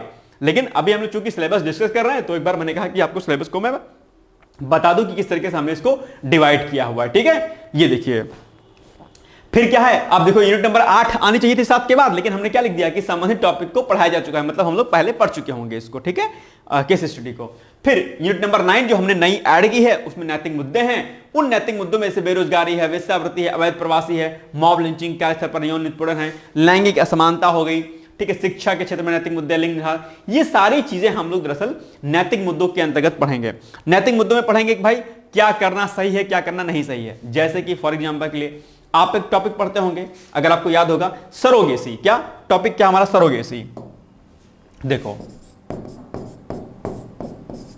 सरोगेसी, ठीक है, किराए की कोख भी इसको बोलते हैं। सरोगेसी के बारे में आप निश्चित तौर पर आप सभी लोग परिचित होंगे। तो सरोगेसी के बारे में अगर आप लोग परिचित होंगे तो आपको एक आइडिया मोटा मोटा लग गया होगा कि सरोगेसी सही है या गलत है, ठीक है। अगर आप दिमाग से खेलेंगे तो शायद आप सही तरीके से नहीं बता पाएंगे, नैतिकता के पॉइंट ऑफ व्यू से देखेंगे तो आप शायद इसका उत्तर सही दे पाएंगे। हमें कुछ बैलेंसिंग अप्रोच रखना है कि सरोगेसी सही है या गलत है। आपके एग्जाम में पूछ सकता है, सरोगेसी पर एक प्रश्न पूछ सकता है, कृषि एग्रीकल्चर पर प्रश्न पूछ सकता है, जैसे कि पेस्टिसाइड्स का हम लोग उपयोग करते हैं, इंसेक्टिसाइड्स का उपयोग करते हैं, कितना हार्मफुल है हमारे ह्यूमन बॉडी के लिए, ठीक है। तो वहां पर हमें क्या पेस्टिसाइड का इस्तेमाल नहीं करना चाहिए या करना चाहिए। अगर पेस्टिसाइड का इस्तेमाल करते हैं तो क्या होगा, कहीं ना कहीं हमारी बॉडी को उसको नुकसान होता है। पेस्टिसाइड्स का अगर हम इस्तेमाल नहीं करते हैं, अगर हम अलग अलग यूरिया डीएपी का प्रयोग नहीं करते हैं, तो पैदावार कम हो जाएगी, पैदावार कम हो जाएगी तो भुखमरी आ जाएगी। बहुत सारे ऐसे नैतिक मुद्दे हम लोग पढ़ेंगे जहां पर आपको ये समझना पड़ेगा कि क्या सही है, क्या गलत है, और इसका समाधान बेसिकली क्या कुछ कर सकते हैं हम लोग। तो नैतिक मुद्दों के अंतर्गत हम लोग पढ़ेंगे, और इन्हीं सब चीजों के पर आधारित जो है आपकी केस स्टडी होती है कि भाई क्या सही है, क्या गलत है, ठीक है।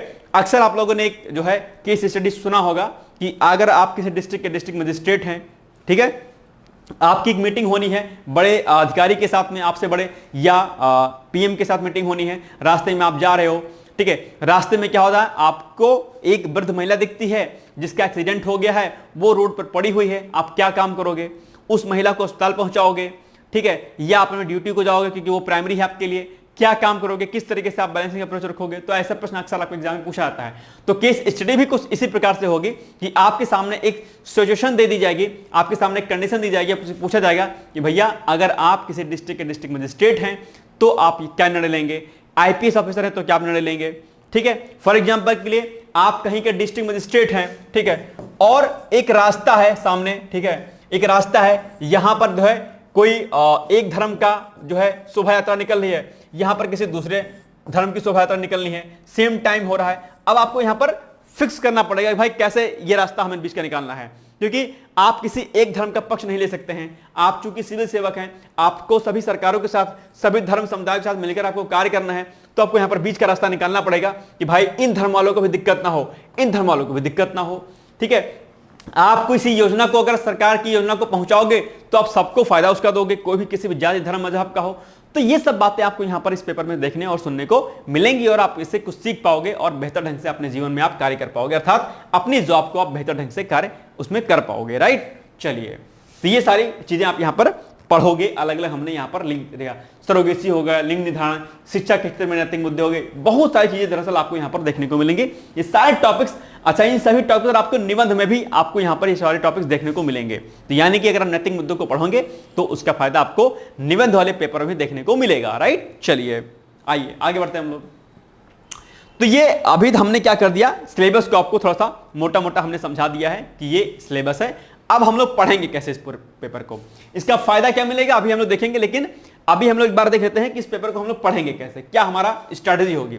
तो स्ट्रेटजी क्या होगी, स्ट्रेटजी हमारी होगी कि यूनिट नंबर फर्स्ट आ गई फॉर एग्जांपल, तो यूनिट फर्स्ट में टॉपिक दिया गया है। ठीक है, टॉपिक 1, 2, ठीक है, 3, हम लोग सब पर डिस्कस करेंगे अच्छे तरीके से। जब हमारी यूनिट जो फर्स्ट है वो एंड हो जाएगी, उसके बाद हम लोग क्या करेंगे, पीवाईक्यूज को करेंगे। क्या करेंगे, पीवाईक्यूज। पीवाईक्यूज में हम लोग यूपी पीसीएस के पीवाईक्यूज को करेंगे और प्लस यूपीएससी के पीवाईक्यूज को करेंगे। यूपीएससी में लगभग हम लोग 2018-19 के बाद करेंगे और यूपी पीसीएस में भी 18 के बाद करेंगे, क्योंकि 18 के बाद ही सिलेबस आपका चेंज हुआ था। ठीक है, तो यूनिट हम लोग की खत्म हो जाएगी, उसके बाद हम लोग पीवाईक्यूज को करेंगे। और आप लोग को क्या काम करना है कि जैसे आज हमने जो टॉपिक पढ़ाया उसका आपको कल क्या करके आना रहेगा, रिवीजन करके आना रहेगा। एक बार आप हमारे साथ पढ़ेंगे, एक बार आप रिवीजन करके आएंगे और एक बार आप पहले ही एडवांस में पढ़ के आएंगे। हम आपको बता दिया करेंगे कि कल हमको क्या पढ़ाना है। जैसे हमने आपको कल कहा, आज कहा कि कल आपको नैतिकता के बारे में पढ़ के आना है, तो नैतिकता के बारे में आप किताब खोल के पढ़ लेना। फिर कल मैं पढ़ाऊंगा तो फिर आप मेरे सामने पढ़ोगे, फिर उसी टॉपिक को आप घर जाना, उसका रिवीजन कर लेना। तो 3 बार आप एक टॉपिक को पढ़ लोगे, पूरा का पूरा टॉपिक आपके दिमाग में फिट बैठ जाएगा, फिर आप गलती जो है नहीं करेंगे लिखने में। ठीक है, तो ये बात आपको ध्यान रखनी है। और यूनिट करते समय हम लोग डिस्कस किया करेंगे कि किस प्रकार से आपको जो है उत्तर लिखना है, क्या आपकी स्ट्रैटेजी होनी चाहिए, ये सारी बातें हम लोग बीच बीच में डिस्कस किया करेंगे। हालांकि इसके लिए ऑलरेडी यूट्यूब पर हमारा जो है लेक्चर अपलोड है कि मुख्य परीक्षा की आंसर राइटिंग प्रैक्टिस कैसे करें, आप लोग उसको देख सकते हैं। बाकी हम लोग बीच बीच में इस पर डिस्कस किया करेंगे। राइट, ठीक है, तो इस तरीके से हम लोग करेंगे पेपर को पूरे अपने अच्छे तरीके से, यानी कि हम लोग जहां एक और उस यूनिट को पढ़ेंगे और उस यूनिट के साथ साथ में हम लोग अगर देखेंगे, हम लोग फिर उसके पीवाईक्यूज को भी करेंगे। ठीक है, और इससे क्या फायदा होगा, इससे फायदा यह होगा कि हमारे टॉपिक भी कवर हो जाएंगे, हम पीवाईक्यूज को पढ़ लेंगे और एक मोटा मोटा हमें एक एनालिसिस हो जाएगा कि किस प्रकार से हमें प्रश्नों को और अच्छे तरीके से याद करना है, तैयार करना है। ठीक है, ये बात समझ आ गई सिलेबस की। अब थोड़ा सा हम लोग डिस्कस और बिंदुओं पर कर लेते हैं। जरा देखो, अब थोड़ा सा हम लोग पेपर की बात करते हैं। तो पेपर का जो नाम है वो क्या है, वो है नीति शास्त्र, सत्यनिष्ठा तथा अभिरुचि, जिसको हम लोग बोलते हैं एथिक्स, इंटीग्रिटी एंड एप्टीट्यूड। इस पेपर का नाम है बेसिकली। ठीक है, वैसे हम लोग शॉर्ट फॉर्म में एथिक्स पेपर बोलते हैं, लेकिन इसका डिटेल्स जो पेपर का नाम है वो है आपका एथिक्स, इंटीग्रिटी एंड एप्टीट्यूड, इस पेपर का नाम है बेसिकली। ठीक है, तो जो एथिक्स ये शब्द है बेसिकली, ठीक है, ये क्या है, एथिक्स एक ग्रीक शब्द है। ठीक है, जो एथिक्स शब्द है ये क्या है, एक ग्रीक शब्द एथिकोस से मिलकर बना। किससे, एथिकोस से मिलकर बना है। किससे मिलकर बना है, एथिकोस। ठीक है, और इस एथिकोस की जो व्युत्पत्ति हुई है, जो उत्पत्ति हुई है, वो किससे हुई है, वो है आपकी एथोस वर्ड से। किससे हुई है, एथोस शब्द से हुई है। और इस एथोस को हम लोग 2 शब्दों में इसको समझने का प्रयास करते हैं, यानी कि इसको हम एथोस को 2 अर्थों में समझते हैं। एक एथोस का अर्थ क्या हो जाएगा, रीति रिवाज, और दूसरा हो जाएगा आंतरिक विशेषता। ठीक है, इंटरनल आपकी कैरेक्टरिस्टिक्स क्या है। तो हम लोग जो एथिक्स में पढ़ेंगे वो इथियोस को हम लोग इस फॉर्म में पढ़ेंगे, यानी कि आंतरिक विशेषताएं। आंतरिक विशेषताएं मतलब आपके भीतर कौन कौन सी विशेषता है, क्या आपके भीतर नैतिकता है, क्या आपके भीतर मूल्य है, क्या आपके भीतर सत्यनिष्ठा है, करुणा है, दया है, सहानुभूति, परानुभूति है, नहीं है। तो हम लोग जो है एथोस शब्द को, अर्थात इस पूरे एथिक्स के पेपर को हम लोग आंतरिक विशेषताओं के संदर्भ में पढ़ेंगे कि किस तरीके से हमें, जैसे आप गांधी को पढ़ते होंगे तो गांधी को आप पढ़ते होंगे, अगर इतिहास विषय में गांधी को आप पढ़ते होंगे तो वहां पर आप देखोगे कि गांधी ने किस प्रकार से भारत को स्वतंत्रता दिलाई है ना, उनकी क्या स्ट्रेटजी होती थी, किस प्रकार से चीजों को हम लोग समझते थे। लेकिन उन्हीं गांधी को जब हम एथिक्स पेपर में पढ़ेंगे तो हम गांधी पर यह नहीं पढ़ेंगे कि गांधी ने स्वतंत्रता कैसे दिलाई, बल्कि हम गांधी के सिद्धांतों को पढ़ेंगे कि गांधी का क्या कॉन्सेप्ट था, गांधी का धार्मिक पक्ष क्या था, गांधी ने सर्वोदय का सिद्धांत दिया तो वो क्या था, हम उससे कैसे गवर्नेंस को बढ़िया चला सकते हैं, शासन को बढ़िया चला सकते हैं, हम किस प्रकार से जो गांधी ने रामराज की संकल्पना दी थी, हम रामराज की संकल्पना से किस प्रकार से हम पूरे एडमिनिस्ट्रेशन को बढ़िया कर सकते हैं। जैन धर्म अगर आपने पढ़ा होगा तो जैन धर्म अपने इतिहास के पॉइंट से पढ़ा होगा, तो आपने जैन दर्शन के बारे में पढ़ा होगा, क्या कुछ उनके सिद्धांत हैं वगैरह वगैरह। लेकिन जब जैन दर्शन को हम लोग एथिक्स में पढ़ेंगे तो हम लोग पढ़ेंगे कि किस प्रकार से जैन दर्शन से हम लोग अच्छी अच्छी बातों को गेन कर सकते हैं, उन अच्छी अच्छी बातों को अपने भीतर उतार सकते हैं और उनके कॉन्सेप्ट को हम किस प्रकार से प्रशासन में उपयोग कर सकते हैं। यानी कि आपका अप्रोच जो है एथिक्स में चेंज हो जाएगा। ठीक है, यह बात आपको विशेष तौर पर ध्यान देनी है। ओके, तो ये सेम वही बात यहां पर लिखी है कि एथिक्स एक ग्रीक शब्द किससे बना है, एथिकोस से बना है, और क्या है जिसकी उत्पत्ति किससे हुई है, एथोस से हुई है। और एथेस के दो अर्थ हैं, पहला अर्थ क्या है रीति रिवाज और दूसरा क्या है आंतरिक विशेषता। हम लोग इस शब्द को आंतरिक विशेषताओं के संदर्भ में हम लोग इसको पढ़ेंगे ताकि हमारे भीतर की क्या कुछ कैरेक्टरिस्टिक्स हैं, हमारे भीतर क्या होना चाहिए और हमारे भीतर क्या नहीं होना चाहिए, इसी के बारे में हम लोग इस पेपर में पढ़ेंगे। ठीक है, ध्यान रखिएगा। ओके, चलो आगे। अब इथिक्स जिसको हम लोग बेसिकली नैतिकता भी कह सकते हैं दो संदर्भों में, और एक दूसरे संदर्भ में नीति शास्त्र कहते हैं। कई बार आपके एग्जाम में पूछा गया है कि नीति शास्त्र और नैतिकता में क्या अंतर है। कोई खास डिफरेंस नहीं है बेसिकली। ठीक है, नीति शास्त्र में मतलब मौलिक मानवीय गुण के अनुरूप उचित और अनुचित के विचारों पर आधारित कार्यवाही, ये क्या है, नीति शास्त्र है। मौलिक मानवीय गुणों के अनुरूप उचित और अनुचित के विचारों पर आधारित कार्यवाही। बेसिकली हमें समझना होगा कि क्या गलत है, क्या सही है, क्या उचित है, क्या अनुचित है। नैतिकता की हम बात करते हैं, इसको बेसिकली हम लोग मॉरलिटी भी बोलते हैं। क्या, मॉरलिटी भी बोलते हैं। ठीक है, अक्सर आप लोगों ने सुना होगा कि क्या आपके भीतर मॉरल एक्टिविटीज नहीं है, क्या आपके भीतर मॉरलिटी नहीं है। ठीक है, ठीक है, तो ये हम लोग इस शब्द को बेसिकली मॉरलिटी वाले फॉर्म में भी देखने का प्रयास करते हैं। यानी कि कभी कभी हम लोग नैतिकता को मॉरलिटी के फॉर्म में भी समझते हैं, यार कि आप मोरल नहीं हो क्या, है ना, बोलते हैं मतलब नैतिक नहीं हो क्या आप।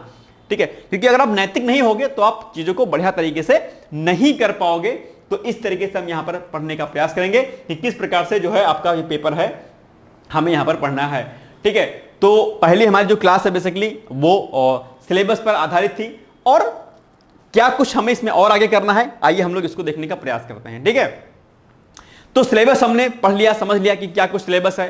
एथिक्स बेसिकली छोटा सा कि एथिक्स में क्या कुछ करना है। अब अगर हम थोड़ा सा बात करते हैं कि एथिक्स का जो पेपर होगा उसमें जो नेचर होगा क्वेश्चंस का, जो प्रश्नों की प्रकृति होगी वो कैसी होगी, ये बहुत जानना जरूरी है आपको अगर आपका फोकस यूपीएससी पर है तो। ठीक है, सबसे पहली बात, ये पेपर जो पूरा का पूरा है एथिक्स का, ये पूरा अप्लाइड किस्म का है। ठीक, कैसा है, अप्लाइड किस्म का है। एक बात आपको जाननी जरूरी है। दूसरी बात, अगर हम लोग बात नेचर की करते हैं, प्रश्नों की प्रकृति की करते हैं, तो अगर कोई प्रश्न है फॉर एग्जाम्पल के लिए कि अगर यूपीएससी में कोई प्रश्न पूछा है तो कैसे पूछेगा कि गांधी का सर्वोदय सिद्धांत वर्तमान समय में कहां तक तर्कसंगत है। अब देखो, थोड़ा सा कॉन्सेप्चुअल क्वेश्चन है कि गांधी का सर्वोदय सिद्धांत वर्तमान समय में कहां तक तर्कसंगत है। अब इस प्रश्न को आप तभी कर पाओगे जब आपको सर्वोदय सिद्धांत पता होगा, एक बात, और उस सर्वोदय सिद्धांत की क्या प्रासंगिकता है। ठीक है, यानी कहां तक वो रिलेवेंस करता है, कहां तक वो रिलेवेंट है, ये आपको वर्तमान मुद्दों के साथ में क्या करना पड़ेगा, कंपेयर करना पड़ेगा। और ये कंपैरिजन किसी किताब में आपको देखने को नहीं मिलेगा। ध्यान रखिएगा, जो पीसीएस के क्वेश्चन, यूपीएससी खासकर यूपीएससी के जो प्रश्न होते हैं वो बेसिकली आपके दिमाग पर आधारित होता है, आपके मस्तिष्क पर आधारित होते हैं, आपके नॉलेज पर आधारित होते हैं। ठीक है, वहां पर जो कंटेंट मिलेगा आपको लिखने के लिए, वो कंटेंट बेसिकली किसी किताब में आपको देखने को नहीं मिलेगा। इसीलिए शुरुआती दौर में हमने आपसे क्या बात समझाया था कि ध्यान रखना मेरे दोस्तों। ठीक है, आपको बेसिकली क्या करना है, आपको जो है क्लास को समझना है। और एक बात मैं आपको वहां पर विशेष तौर पर ध्यान देता हूं, अगर आप मेरी बातों पर मुझे अपना मेंटर मानोगे, मुझे अपना टीचर मानोगे, मुझे अपना दोस्त मानोगे, जो भी आप मुझे मान सकते हैं, मैं आपके साथ हमेशा खड़ा रहूंगा, हर सुख दुख में मैं आपके साथ में रहूंगा। लेकिन आपसे बस छोटी सी मैं रिक्वेस्ट करना चाहता हूं, और वो ये कि प्लीज आप मेरी बातों पर बेसिकली क्या करिएगा, विशेष तौर पर ध्यान देने का कोशिश करिएगा। मेरे प्लीज चेहरे पर मत जाइएगा। ठीक है, आपको लगे कि सर की एज तो बड़ी कम लग रही है, ऐसा नहीं है, ठीक ठाक एज है, एक लंबा एक्सपीरियंस रहा है टीचिंग का और बाकी इस फील्ड का, तो मेरी बातों पर आप लोग विशेष तौर पर ध्यान दीजिएगा। कष्ट जरूर करिएगा, ठीक है। अगर आप मेरी बातों को मान करके एक बार अगर आप मुझ पर भरोसा करते हो, एक बार अगर आप डिकोड एग्जाम पर भरोसा करते हो, यकीन मानिएगा कि आपके साथ गलत नहीं होगा, आपकी तैयारी बहुत बेहतर होगी। कई बार क्या होता है, हम वो कुछ पढ़ लेते हैं जो हमें नहीं पढ़ना होता है, कई बार ऐसा होता है। इसलिए मैं आपको हर एक चीज बताऊंगा कि क्या आपको पढ़ना है, क्या आपको नहीं पढ़ना है, क्या आपको छोड़ देना है। कई बार आपने सुना होगा, ये कहा जाता है कि क्या क्या पढ़ना है से ज्यादा जरूरी होता है कि क्या नहीं पढ़ना है। ये बहुत अहम होती है और ये सारी बातें मैं आपको बीच बीच में बताता रहूंगा। आंसर राइटिंग प्रैक्टिस कैसे करेंगे, क्या कुछ करेंगे, नोट्स कैसे बनाएंगे, सब चीजें मैं आपको बीच बीच में बताता रहूंगा क्लास के बीच में, ठीक है। तो यूपीएससी के प्रश्न की हम लोग बात कर रहे थे, तो यूपीएससी के प्रश्न की बात करेंगे तो यहां पर प्रश्न कॉन्सेप्चुअल आएगा कि भाई बताओ गांधी का सर्वोदय सिद्धांत वर्तमान समय में कहां तक तर्कसंगत है। ये आप कॉन्सेप्ट के माध्यम से आप करोगे और अपनी नॉलेज के आधार पर इस प्रश्न को आप लिख पाओगे, ठीक है। दूसरी बात है, अगर यही प्रश्न सेम प्रश्न अगर यूपीपीसी से पूछ लेता है तो कैसे पूछेगा कि गांधी का सर्वोदय सिद्धांत क्या है, बस, और ज्यादा कुछ नहीं पूछेगा। हो सकता है कभी कभी आपसे पूछ ले डिटेल में, लेकिन जो पीसीएस का क्वेश्चन होगा वो बहुत ज्यादा कॉन्सेप्ट बिहाफ पे नहीं होगा। पीसीएस में एक अच्छी बात यह है कि वो सिलेबस का जो टॉपिक पॉइंट दिया है ना, सीधे पॉइंट से प्रश्न उठा लेता है। बताओ सिटीजन चार्टर क्या है, ठीक है, नैतिकता क्या है, मोरलिटी क्या है, वस्तुनिष्ठता क्या है, सीधे पूछ लेगा प्रश्न आपके एग्जाम में, ठीक है। बहुत ज्यादा कॉन्सेप्चुअल आपको कॉन्सेप्ट देखने को नहीं मिलेगा पीसीएस में। तो यहां पर पूछ लेगा पीसीएस में कि बताओ गांधी का सर्वोदय सिद्धांत क्या है, बस सर्वोदय सिद्धांत आप लिख लोगे भाई, सभी का उदय, और इसको आप डिटेल्स में डिस्क्राइब कर दोगे, बस बात खत्म। लेकिन अगर यही क्वेश्चन, इसी पेपर का क्वेश्चन अगर आप अदर स्टेट में जाओगे जहां पर आपको एथिक्स पेपर देखने को मिलेगा, जैसे कि एमपीपीसीएस में, एमपीपीसीएस और फैक्चुअल है, वहां पर प्रश्न कैसे मिलेंगे, वहां पर पूछेगा आपसे कि बताओ गांधी के 2 पुस्तकों का नाम क्या है, बताओ, सिंपल सा क्वेश्चन, कौन सी 2 पुस्तक, गांधी की कोई भी 2 पुस्तक आप बता दीजिएगा। तो आप ये देख पा रहे होंगे कि अलग अलग स्टेट में एक ही प्रश्न को किस किस प्रकार से पूछा गया है। तो यूपीपीसीएस की कॉन्सेप्ट को आप यहां पर देख पा रहे होंगे किस प्रकार से पूछा है। तो आपको बेसिकली इस पर यूपीएससी पर फोकस करना है और पीसीएस पर फोकस करना है। अगर आप आउट ऑफ स्टेट का एग्जाम देते होंगे तो वहां पर इस प्रकार के प्रश्न देखने को मिलेंगे। सिलेबस और पीवाईक्यूज को उठा के देखिएगा तो वहां पर आपको चीजों को देखने को मिल जाएगा, राइट। ये एक हमने आपको बता दिया कि दरअसल प्रश्नों का जो नेचर होगा वो किस प्रकार से होगा, इसके माध्यम से आप समझ पाएंगे चीजों को, ठीक है। दूसरा सबसे बड़ी बात, अब बात हम लोग कर लेते हैं कि यार ये जो पेपर 4 है इसका इंपॉर्टेंस क्या है, कहां कहां पर इसका फायदा मिलेगा। तो मैंने पहले ही कहा था कि इसका फायदा आपको अलग अलग जगहों पर सामान्य अध्ययन के अलग अलग पेपर में आपको देखने को मिलेगा। प्री में भी इसका फायदा आपको मिलेगा, मेंस में भी आपको फायदा मिलेगा, इंटरव्यू में भी फायदा मिलेगा, और अगर आपने इस पेपर को अच्छे तरीके से पढ़ लिया तो यकीन मानिएगा कि आपके व्यक्तिगत जीवन में जो है बहुत फायदा मिलेगा। आप एक अच्छे इंसान बनेंगे, आपके सोचने और समझने का जो नजरिया, जो परसेप्शन आपके है वो क्या होगा, बहुत अलग होगा। और जब आप घर पे जाओगे तो कहीं ना कहीं आपके आचरण में, कहीं ना कहीं आपके जो व्यवहार में कहीं ना कहीं बदलाव देखने को मिलेगा। हो सकता है आप कुछ गलतियां कर रहे हो, वो गलतियां आपसे सुधरेंगी और आप एक नेक इंसान बनोगे। यकीन मानिएगा, अगर आप मेरे साथ जुड़े रहे, इस पूरे पेपर को पढ़ोगे, यकीन मानिएगा इस पेपर को खत्म होने के बाद आपको मेरी बड़ी याद आएगी और आप कहोगे कि सर आपने वास्तव में मुझे इंसान बना दिया है।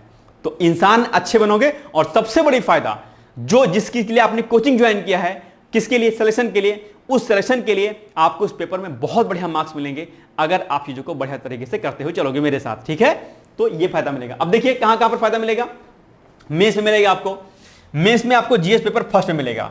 जीएस पेपर फर्स्ट में अगर हम बात करते हैं तो जीएस पेपर फर्स्ट में अगर सिलेबस की बात करते हैं तो सिलेबस में क्या है, जीएस पेपर फर्स्ट में पहला क्या है, आर्ट एंड कल्चर है, फिर मॉडर्न हिस्ट्री है, फिर वर्ल्ड हिस्ट्री है। वर्ल्ड हिस्ट्री के बाद क्या है, फिर आपको वर्ल्ड हिस्ट्री के पहले आजादी के बाद भारत देखने को मिलेगा, फिर वर्ल्ड हिस्ट्री, फिर उसके बाद इंडियन सोसाइटी, फिर ज्योग्राफी, ठीक है। तो वहां पर अगर आप देखेंगे जीएस पेपर फर्स्ट में जो आपका इंडियन सोसाइटी का जो सेक्शन है वहां पर आपको फायदा मिल सकता है इसका।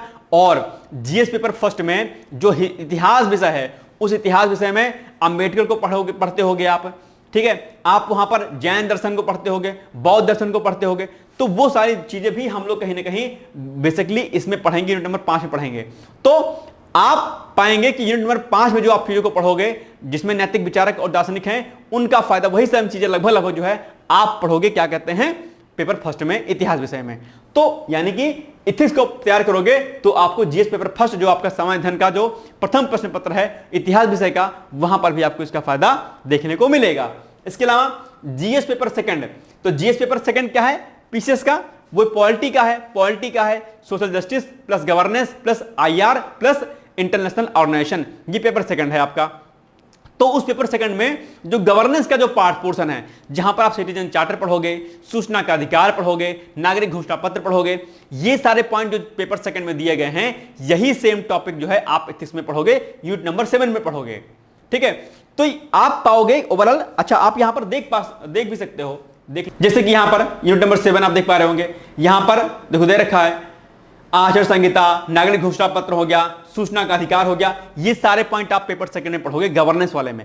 गवर्नेंस भी मैं ही आपको पढ़ाऊंगा, ठीक है। तो ये सारे बिंदु आपको वहां पर आपको देखने को मिलेंगे ओवरऑल, ठीक है। और बाकी महात्मा गांधी, विवेकानंद जी वगैरह, ठीक है, ये सब देखो, गांधी का राजनीतिक पक्ष, सत्ता का विकेंद्रीकरण, हृदय परिवर्तन, ठीक है, ट्रस्टीशिप का सिद्धांत, सत्याग्रह, अहिंसा का सिद्धांत, ये सब आप इतिहास विषय में पढ़ोगे और हम लोग यहां पर ही पढ़ेंगे। तो पाओगे आप लोग कि इसका फायदा पेपर फर्स्ट में इतिहास विषय से भी है और पेपर सेकंड में गवर्नेंस वाले से भी है। ये इस बात समझ में आ गई। आप देखो इसके अलावा देखो भाई साहब, ठीक है, जीएस पेपर सेकंड हो गया। इसके अलावा जीएस पेपर थर्ड में भी आपको इसका फायदा मिलेगा। आप कहेंगे सर जीएस पेपर थर्ड में फायदा कहां से मिलेगा? तो जो जीएस पेपर थर्ड है आपका संविधान का, वो कैसा है? वो है उसमें क्या क्या है पोर्शन, उसमें है आपका इकोनॉमिक्स, दूसरा साइंस एंड टेक, फिर environment, disaster management, internal security, यही है सिलेबस पेपर थर्ड का।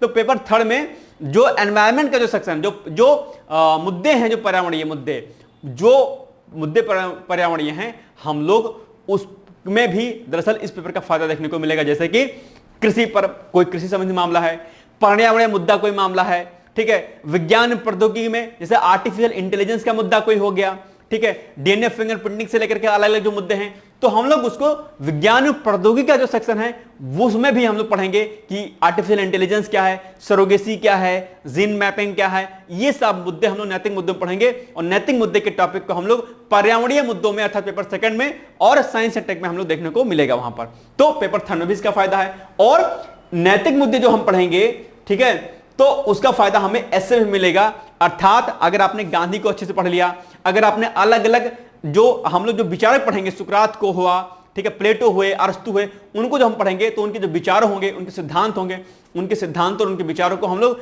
उनकी कोटेशन को, उनकी अच्छी अच्छी बातों को हम लोग निबंध में बहुत अच्छे से नोट कर सकते हैं। गांधी को हम लोग अच्छे से पढ़ेंगे तो गांधी की कोटेशन को हम लोग अच्छी तरीके से जो है अपने निबंध वाले पेपर में अच्छी तरीके से हम लोग इंट्रोड्यूस कर पाएंगे। तो कहने का मतलब यह हुआ कि हम लोग जो है जिस पेपर से फर्स्ट, सेकंड, थर्ड और पेपर फोर्थ में भी हम लोग यहां पर देखने को हमको मिलेगा। तो मुख्य परीक्षा में यहां पर आपको देखने को मिलेंगी। और आप चाहें तो पेपर फर्स्ट में भी, यानी कि जो आपका प्री का पेपर फर्स्ट है सामान्य अध्ययन का, वहां पर भी आप लोग जैन दर्शन, बौद्ध दर्शन, इन सबको पढ़ते होंगे, विवेकानंद, स्वामी दयानंद सरस्वती को पढ़ते होंगे, तो वहां पर भी दरअसल आपको फायदा देखने को मिल सकता है। कुछ कुछ फैक्चुअल डेटा आपको वहां पर भी देखने को मिल सकते हैं। तो ओवरऑल एथिक्स पेपर इंटीग्रेटेड है और इसका फायदा आपको अलग अलग जगहों पर देखने को मिलेगा यहां से, ठीक है। इसके अलावा केस स्टडी से संबंधित प्रश्न मिलेंगे आपको। भाई जो आप पढ़ोगे इसी के आधार पर केस स्टडी होगी।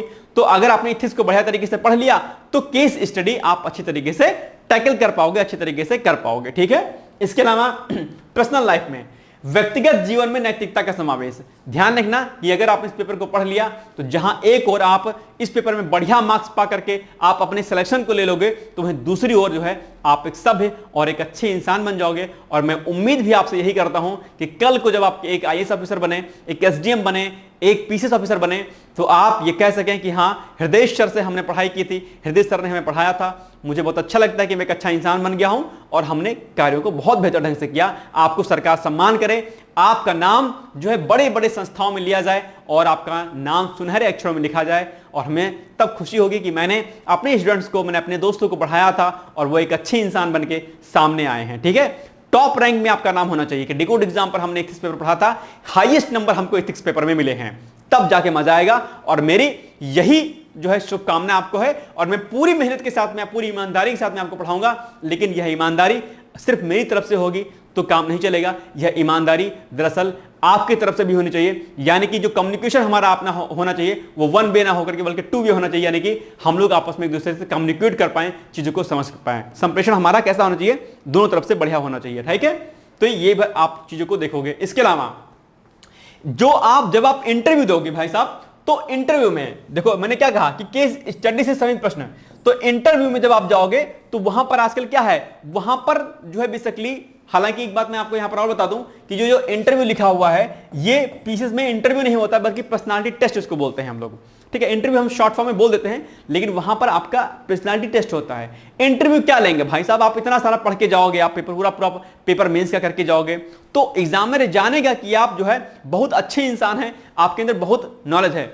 लेकिन चूंकि आपको एक बड़े अधिकारी बनना है, तो वो आपसे क्वेश्चन आजकल जो पूछे जाते हैं वो केस स्टडी बिहाफ पे पूछे जाते हैं, यानी कि आपके सामने सिचुएशंस कुछ दी जाएंगी, कुछ जो है कुछ स्थिति दी जाएगी, आपसे पूछा जाएगा कि अगर आप इस डिस्ट्रिक्ट के बीएस से हैं, आप डिस्ट्रिक्ट मजिस्ट्रेट हैं, आप डिप्टी एसपी हैं या कोई अन्य अधिकारी हैं, तो आप बताओ कि इस कंडीशन में आप क्या डिसीजन लोगे। आपके सामने दी जाएगी सिचुएशन, तो वो आपको बताना पड़ेगा, यानी कि निर्णय क्षमता, आपका डिसीजन मेकिंग, आपका इमोशनल इंटेलिजेंस, ये सब आपको वहां पर जांचा परखा जाएगा कि क्या आप सिर्फ आपके भीतर बुद्धिमानी ही आ गई है या क्या आपके भीतर वो गुण हैं। तो अगर आप इस पूरे पेपर को पढ़ोगे तो कहीं ना कहीं आप डिसीजन ले पाओगे कि हमें अलग अलग परिस्थितियों में किस किस प्रकार से डिसीजन लेना है। तो ये पेपर दरअसल कई जगहों पर आपको फायदा देखने को इसका मिलेगा, ठीक है। तो ये अपने आप बहुत अच्छा पेपर है, मेरे साथ आप मिलकर के तैयारी करिएगा। हम लोग जो है अच्छी तरीके से पढ़ेंगे और मैं दोबारा से आप सभी लोगों को शुभकामनाएं देता हूं कि आप सभी लोग इस पेपर को जो है बहुत ही बेहतर ढंग से पढ़ने का प्रयास करिएगा, ठीक है। इसके अलावा अगर हम बात थोड़ा सा अब अप्रोच की कर लेते हैं, तो ये फायदा तो हमको मिल गया कि भाई हमको इस पेपर में जो है फायदा यहां से मिलेगा, यहां पर देखने को मिलेगा। अब अगर अंतिम बात हम लोग करते हैं कि बेसिकली इस पेपर की अप्रोच क्या है, ठीक है। तो अप्रोच बेसिकली क्या है, हम लोग इसको समझने का प्रयास करते हैं, यही अंतिम पॉइंट है हमारा। तो अप्रोच में क्या है, अप्रोच में यह है, सबसे बड़ी बात यह है कि हमें मूल्य तटस्थता हमारे भीतर होनी चाहिए, दृष्टिकोण। अप्रोच इस पेपर को पढ़ने का या इस पेपर में जब आप आंसर राइटिंग करोगे तो हमारी अप्रोच कैसे होनी चाहिए, हमारी अप्रोच होनी चाहिए मूल्य तटस्थता की, जिसको हम लोग क्या बोलते हैं, वैल्यू न्यूट्रलिटी बोलते हैं। यानी कि हमें मूल्यों में तटस्थता रखनी होगी। हो सकता है कि किसी के मूल्य कुछ और हैं, हमारे मूल्य कुछ और हैं, हमें किसी के खिलाफ नहीं जाना है, हमें सामने वाले का सम्मान करना है। जैसे कि फॉर एग्जांपल अगर मैं वेजिटेरियन हूं, ठीक है, मैं नॉनवेज नहीं खाता हूं, हो सकता है सामने वाला कोई नॉनवेज खाता हो, तो हम उसको मारने नहीं लगेंगे, तो डंडा लेके मारने लगेंगे, हाँ नालायक कहेंगे तुम ये नॉनवेज खाते हो, नहीं। उसके अपने सिद्धांत हैं, उसके अपना खान पान है, हमें उसका सम्मान करना चाहिए, हमें उससे लड़ाई झगड़ा नहीं करना है, मूल्यों से तटस्थ होना है, हमें किसी के अंगेज में नहीं जाना है। वो अलग बात है कि नॉन वेज और वेज के क्या फायदे नुकसान है, वो अलग अलग चीज है, वो अलग मैटर है। लेकिन अगर आप एक सिविल सेवक बनते हैं तो ध्यान रखना है कि आपको मूल्यों में तटस्थता रखनी होगी। आप किसी के जो है नियमों कानूनों पर आप जो है कुठाराघात नहीं कर सकते हैं, कि किसी के धर्म पर, किसी के संस्कृति, किसी के परंपराओं पर आप कुठाराघात नहीं कर सकते हैं। और अर्थात आपको मूल तटस्थता रखनी है। और जब आप अपनी आंसर राइटिंग करोगे तो वहां पर भी आपको विशेष तौर पर ध्यान देना है कि आप ये नहीं कि आप पैनिक हो जाओ एकदम से कि ये धर्म वाले तो एकदम गंदे हैं, खराब हैं, हम बहुत अच्छे हैं, ठीक है, या ये सरकार बहुत बुरी थी, ये सरकार बहुत अच्छी है, ये सरकार सरकारी नौकरी नहीं देती, वो सरकार सरकारी नौकरी देती है, ये प्राइवेटाइजेशन कर रही वो नहीं करती है। हमें ये सब बातें वहां पर नहीं लिखनी है।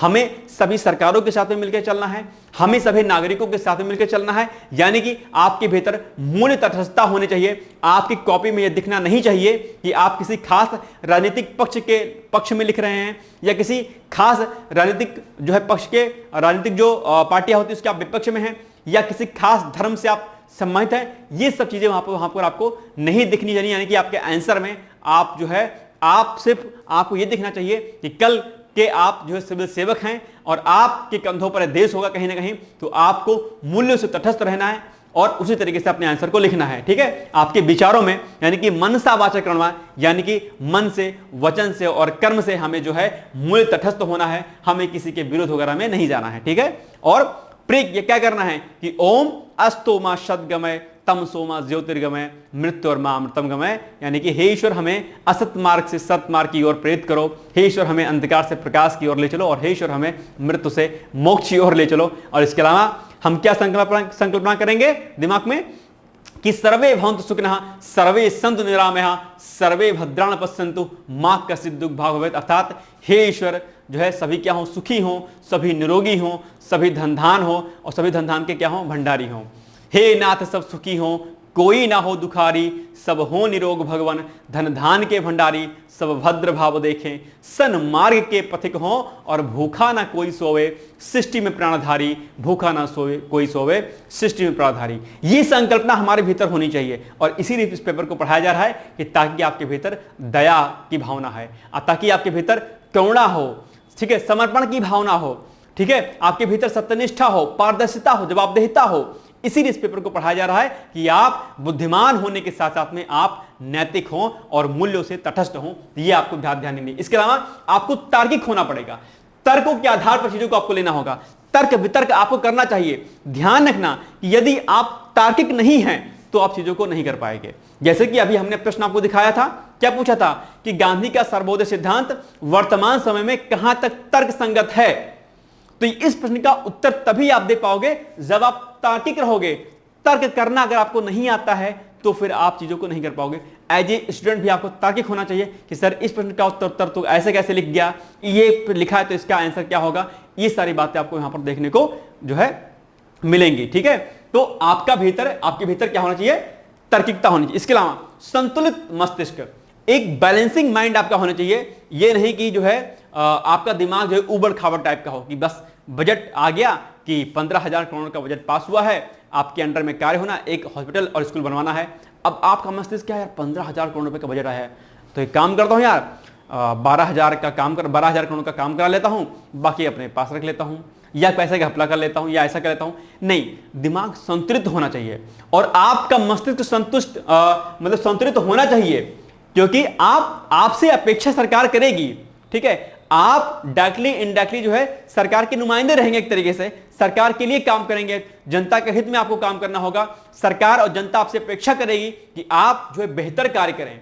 और अगर आपका दिमाग उबड़ खाबड़ टाइप का होगा तो क्या करोगे, करप्शन करोगे, फिर आप जो है चीजों को खराब करोगे तो भ्रष्टाचार होगा, और फिर जो है कहीं ना कहीं गुड गवर्नेंस नहीं आएगा, ठीक है। और आपसे अपेक्षा की जाएगी, क्यों, क्योंकि आपका मस्तिष्क संतुलित होगा। किसी राह चलते पागल व्यक्ति से सरकार ये उम्मीद नहीं करेगी कि वो नैतिक हो, ठीक है। आप किसी राह चलते किसी पागल व्यक्ति से पूछोगे क्या कि तुमने कपड़े क्यों नहीं पहन रखे हैं, तुमने नहाया क्यों नहीं है, नहीं पूछते हो, आप नहीं पूछोगे। आप उससे अपेक्षा भी नहीं कर सकते कि नहाएगा नहीं नहाएगा, क्योंकि उसका दिमाग असंतुलित हो चुका है, उसका दिमाग सही नहीं है। आपका दिमाग कांस्टेंट है, आपका दिमाग अच्छा है, बेहतर है, संतुलित है, तो सरकार और जनता आपसे अपेक्षा करेगी, सरकार आपसे अपेक्षा करेगी कि जो योजनाएं सरकार की तरफ से बनाई गई हैं उसका इंप्लीमेंटेशन सही तरीके से हो, और जनता आपसे ये उम्मीद करेगी कि आपके द्वार पर, आपके ऑफिस में या आपसे अगर वो न्याय की उम्मीद करे तो आप उसको न्याय दो और उन सभी योजनाओं को उस व्यक्ति तक पहुंचाओ। तो आपका दिमाग कैसा होना चाहिए, मस्तिष्क जो है आपका संतुलित होना चाहिए। बात आपको ध्यान से रखनी है। यानी कि पहली कंडीशन क्या है कि आपको मूल तटस्थ होना चाहिए, ठीक है। इस पेपर को आप तभी लिख पाओगे जब आप मूल तटस्थ होगे, तार्किक होगे और मस्तिष्क को संतुलित रखोगे। ध्यान रखना, ठीक है। नहीं तो कहोगे कि यही गाला धर्म वाला अच्छा है, हमारा खराब है, ये गलत है, ये सही है, ठीक है। ये बात आपको ध्यान देनी है। इसके अलावा, ठीक है, तो अब हम बात करते हैं अगर मूल्य, जैसे हम लोग कहते हैं मूल तटस्थ होना चाहिए, तो मूल्य क्या है, मूल्य बेसिकली क्या है, वे मौलिक आदर्श जिन्हें कोई समाज अपनाना चाहता है। जैसे कि ईमानदारी हो गई, सत्यनिष्ठा हो गई, सदा सत्य बोलना चाहिए। भाई ईमानदारी, इसे कौन समाज नहीं अपनाना चाहेगा, सभी चाहते हैं कि समाज ईमानदार हो। सत्य बोलना, झूठ कौन बोलना चाहता है, सभी बोलना चाहते हैं सत्य बोलना। यानी कि वह मौलिक आदर्श जिन्हें कोई समाज अपनाना चाहता है, यही क्या है, मूल्य है। यानी कि आपको ईमानदार होना चाहिए, आपके भीतर सत्यनिष्ठा होनी चाहिए, आप हमेशा सदा सत्य बोलो का गुण आपके भीतर होना चाहिए, ठीक है। गांधी जी क्या कहते हैं, सदा सत्य बोलो, हमेशा अहिंसा का पालन करो, अहिंसा परमो धर्म कहा भी गया है। तो इन सभी सिद्धांतों को हमें मानना होगा, और यही क्या है, हमारे मूल्य हैं, और इन्हीं मूल्यों का समावेशन हमारे भीतर होगा तो हम एक अच्छे अधिकारी, एक अच्छे सिविल सेवक हम बन पाएंगे। क्योंकि हमें क्या कहा गया है, सिविल सर्वेंट कहा गया है, अर्थात जो है हम क्या हैं, जो है जनता के नौकर हैं। नौकर का संबंध झाड़ू पोछा करने से नहीं होता है, नौकर का संबंध होता है सेवक से होता है, अर्थात जो सेवा करने वाला होता है। और सेवा करने वाला, ध्यान रखिए, हमेशा बड़ा होता है। नौकर का संदर्भ आप लोग कुछ गलत मत लीजिएगा। नौकर का मतलब जो सेवा करता है, और सेवा करने वाला जो व्यक्ति कोई भी हो वो हमेशा बड़ा होता है, ठीक है। आप घर में जो पोछा झाड़ू करने वाली जो महिला आती होगी वो भी सम्मान में आपसे बेहतर होगी। वो भले ही घर में काम करती है लेकिन वो सेवक आपकी सेवा करती है, वो हम उसको गलत कंटेक्स्ट में लेते हैं लेकिन वो हमसे कहीं ना कहीं बेहतर कार्य कर रही होती है, राइट, ठीक है। इसके अलावा हर इंसान का अपना मूल्य हो सकता है। जैसे हमने आपसे कहा कि भाई हमारा मूल्य क्या है कि हम बेस गाते हैं, ठीक है, हम वेजिटेरियन हैं, आपका क्या है भैया आप नॉन वेज हो, ठीक है कोई बात नहीं, लेकिन हमें आपका विरोध नहीं करना है। हाँ कुछ बातें हो सकती हैं गलत हो, हम उसको समझा सकते हैं, लेकिन मूल्यों में हमें तटस्थता रखनी है।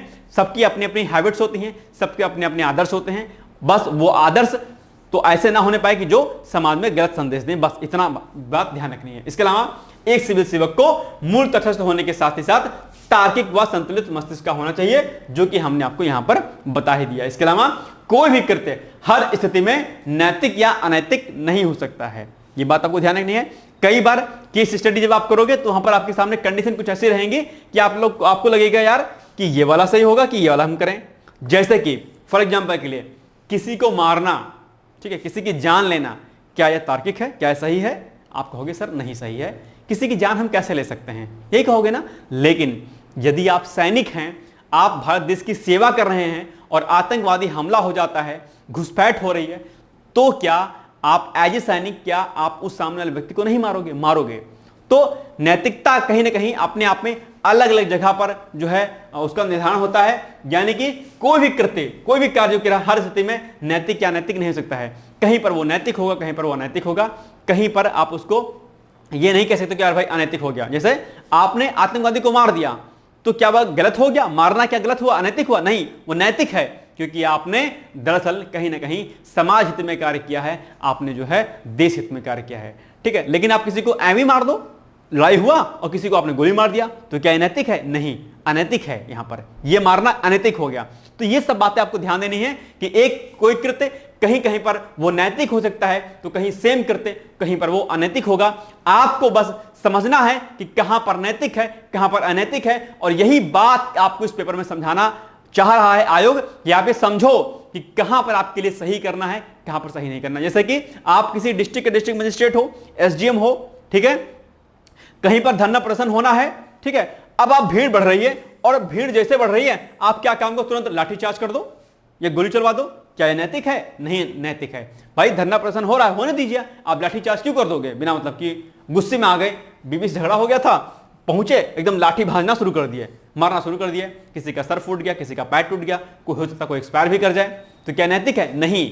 लेकिन इस भीड़ पर आप लाठीचार्ज कर सकते हो कब? जब आपको लगे कि यह भीड़ क्या हो गई है, भीड़ उग्र हो गई है, इस भीड़ के इकट्ठा होने से समाज में नुकसान हो सकता है, सरकारी चीजों का नुकसान हो सकता है, जनता को, आम पब्लिक को नुकसान हो सकता है, ठीक है, तब आप वहां पर लाठीचार्ज कर सकते हो। तो एक कृत्य कहीं पर नैतिक हो सकता है, कहीं पर अनैतिक हो सकता है, डिपेंड करता है कि वो सिचुएशन कौन सी है, और इसी सिचुएशन की पर आधारित प्रश्न आपको देखने को मिलेंगे केस स्टडी के फॉर्म में और इंटरव्यू में और यहां पर लिखित रूप में आपके प्रश्नों में भी, ठीक है। ये बात समझा गई? तो ये हमारी बेसिकली क्या है, हमारी अप्रोच हो गई, हमारा दृष्टिकोण हो गया कि इस तरीके से हमें चीजों को करना है। जब भी आप अपने आंसर राइटिंग को करेंगे तो वहां पर आप पैरेलल रहेंगे, आप किसी का पक्ष नहीं लेंगे। हम लोग आगे आंसर राइटिंग प्रैक्टिस कैसे करेंगे, इस सारे बिंदुओं पर हम लोग वहां पर फोकस करेंगे। हालांकि वीडियो हमारा ऑलरेडी यूट्यूब पर पड़ा हुआ है, आप चाहें तो देख सकते हैं कि किस तरीके से हमें वहां पर चीजों को करना है। तो ये हमारा बेसिकली क्या हो गया, एक हमने थोड़ा सा मोटा मोटा हमने आपको इथिक्स का एक इंट्रोडक्शन दे दिया कि इस तरीके से आपको पढ़ना है। मेरे साथ आप मिलकर चलिएगा, मेरे पर भरोसा रखिएगा, यकीन मानिएगा कि आप जो है इस पेपर में बहुत अच्छे मार्क्स को पाओगे, और न सिर्फ मार्क्स को पाओगे बल्कि मेरा तो टारगेट यही है कि आप जो है टॉप 5 में, टॉप 3 रैंक में आओ। डिकोड एग्जाम की तरफ से आपको बहुत सारी शुभकामनाएं इसकी हैं, और मेरी तरफ से आपके लिए शुभकामनाएं। और यकीन मानिएगा कि मैं आपके साथ जो है हमेशा खड़ा रहूंगा, पूरी ईमानदारी पूर्वक हम लोग खड़े रहेंगे, लेकिन आपको भी ईमानदारी पूर्वक कार्य करना होगा। यकीन रखिएगा कि आपका सिलेक्शन जरूर होगा। घबराना नहीं है, सिलेबस से परेशान नहीं होना है। सिलेबस बहुत बड़ा है, लेकिन अगर हम उसको टुकड़ों में करेंगे, बांट बांट के करेंगे, आराम से करेंगे, स्लोली करेंगे, तो कहीं ना कहीं जो है हम पूरे सिलेबस को कवर कर पाएंगे। स्टार्टिंग में आपको लगेगा कि यार आप बोर हो गए हो, परेशान हो गए हो, बहुत बड़ा सिलेबस है यार, कैसे करेंगे। लेकिन अगर आपने हिम्मत बांध रखी है, अगर आपने भरोसा रखा है, अगर आपने यकीन माना है अपने ऊपर, तो निश्चित तौर पर आप सफल होंगे। और आप ये सोचिएगा कि जब आप बन जाओगे डीएम या एसडीएम या पीसीएस आईएएस, तो क्या कुछ फायदा होगा, क्या कुछ चेंज होगा, ठीक है। जैसे फॉर एग्जांपल के लिए अभी आपको कोई नहीं पूछता होगा, एक लंबे संघर्ष में आप जाओगे भी, बीच में आपसे कोई बात नहीं करेगा, ठीक है, बहुत लोग आपसे रिश्ते कुछ टूट जाएंगे, ब्रेक हो जाएंगे। लेकिन जिस दिन आप बनोगे, ठीक है, बहुत दूर दूर से आपसे फोन आएंगे, आप ऑफिस जाओगे, तुरंत खट से आपको सैल्यूट मारेगा, जो है होम गार्ड मारेगा, खट से गाड़ी आपके सामने आके लगेगी, आपको एक अलग सा एक जो है नशा आपके ऊपर आएगा कि यार क्या बात है, क्या मुझे मिल गया। तो ये जो संघर्ष जो है आपका, ये क्या है, ये आपका बहुत बढ़िया होने वाला है। और ध्यान रखिएगा कि हम लोग एक प्रॉपर हम लोग इस पर जो है डिस्कस भी करेंगे एक दिन कि हम लोग को किस तरीके से तैयारी करनी है प्री प्लस मेंस इंटरव्यू की। हालांकि इस पर भी वीडियो हमारा पड़ा हुआ है यूट्यूब पर, आप लोग चाहें तो उसको देख सकते हैं। तो ये हो गया आज का हमारा इंट्रोडक्शन क्लास। कल हम लोग इंट्रोडक्शन क्लास सेकंड पढ़ेंगे, वहां पर हम लोग कुछ कुछ टर्मिनोलॉजीज को पढ़ेंगे कि कुछ महत्वपूर्ण जो शब्दावलियां आपकी कुछ हैं जो आपके सिलेबस से संबंधित है, उसको हम लोग वहां पर देखने का प्रयास करेंगे। तो इंट्रोडक्शन क्लास कल हमारी सेकंड होगी, आज हमारी फर्स्ट थी। आई होप कि आपको ये लेक्चर हमारा अच्छा लगा होगा। बाकी शुभकामनाएं दोबारा से मैं देता हूं। कल मिलेंगे हम लोग सेकंड क्लास में, और थर्ड क्लास जो हमारी होगी वो प्रॉपर आपकी यूनिट फर्स्ट से स्टार्ट होगी।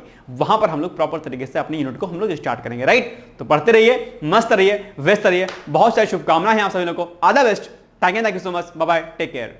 सपने ये सिर्फ आंखों में पलने वाले ख्याल नहीं होते, बल्कि हर एक सपना कहता है एक कहानी, कभी संघर्ष की तो कभी विश्वास की, और कभी उस जज्बे की जो असंभव को भी मुमकिन बना देता है। सपने वो बीज हैं जो आपकी मेहनत और विश्वास से एक दिन तब्दील हो जाते हैं एक बड़े वृक्ष में। लेकिन क्या सिर्फ मेहनत ही काफी है? सपनों को सच करने के लिए मेहनत के साथ चाहिए सही दिशा और सही मार्गदर्शन, और यही दिशा देता है डिकोड एग्जाम। 2025 के यूपीपीसीएस हेतु डिकोड एग्जाम लेकर आया है online all in one course UPPCS foundation course 2025, जिसमें शामिल है प्रीलिम्स और मेंस का स्टैंडर्ड बुक्स और एनसीईआरटी बुक्स पर आधारित गुणवत्तापूर्ण एवं एग्जाम ओरिएंटेड बाइलिंगुअल नोट्स और वीडियो लेक्चर, प्रीलिम्स और मेंस के सभी प्रीवियस ईयर पेपर्स के वीडियो लेक्चर्स, ताकि कोर्स लेने वाले किसी विद्यार्थी को कोई भी बाहरी पुस्तक या नोट्स ना पढ़ने पड़े, प्रीलिम्स और मेंस की टेस्ट सीरीज एवं answer writing program, Telegram group में regular topic wise test, CSAT निबंध तथा सामान्य हिंदी की कक्षाएं। हमारे कोर्स में मेंस परीक्षा में सफल होकर इंटरव्यू देने वाले विद्यार्थियों को इंटरव्यू की भी तैयारी कराई जाएगी, और अंतिम परिणाम चाहे कुछ भी हो, उनकी पूरी फीस उन्हें उपहार स्वरूप वापस कर दी जाएगी। इंटरव्यू में असफल विद्यार्थी यदि आगे तैयारी करना चाहेंगे तो उन्हें हमारे साथ निःशुल्क तैयारी का अवसर दिया जाएगा। उल्लेखनीय है कि डिकोड एग्जाम संस्थान विगत वर्षों में अपने सफल कार्यकाल में 55 से अधिक विद्यार्थियों को विभिन्न परीक्षाओं में अंतिम सफलता दिलाने में अपना सफल योगदान दे चुका है। याद रखिएगा, जब मेहनत सही दिशा में होती है तो कोई भी सपना अधूरा नहीं रहता। यह कोर्स आपके हर कदम पर आपका साथी है, आपके सपने को सच करने के लिए। हम यहाँ हैं आपके सपनों को पूरा करने के लिए। यह सिर्फ कोर्स नहीं है, बल्कि आपकी उम्मीदों, आपके संघर्षों को और आपके परिवार की प्रार्थनाओं को एक आकार देने का जरिया भी है। इस कोर्स की फीस 15,000 रुपए निर्धारित की गई है, परंतु पहले प्रवेश लेने वाले 100 विद्यार्थियों को 3,000 रुपए की विशेष छूट उपलब्ध होगी। अधिक जानकारी के लिए हमारे संस्थान के नंबर 6307495944 एवं 9506742546 पर संपर्क करें।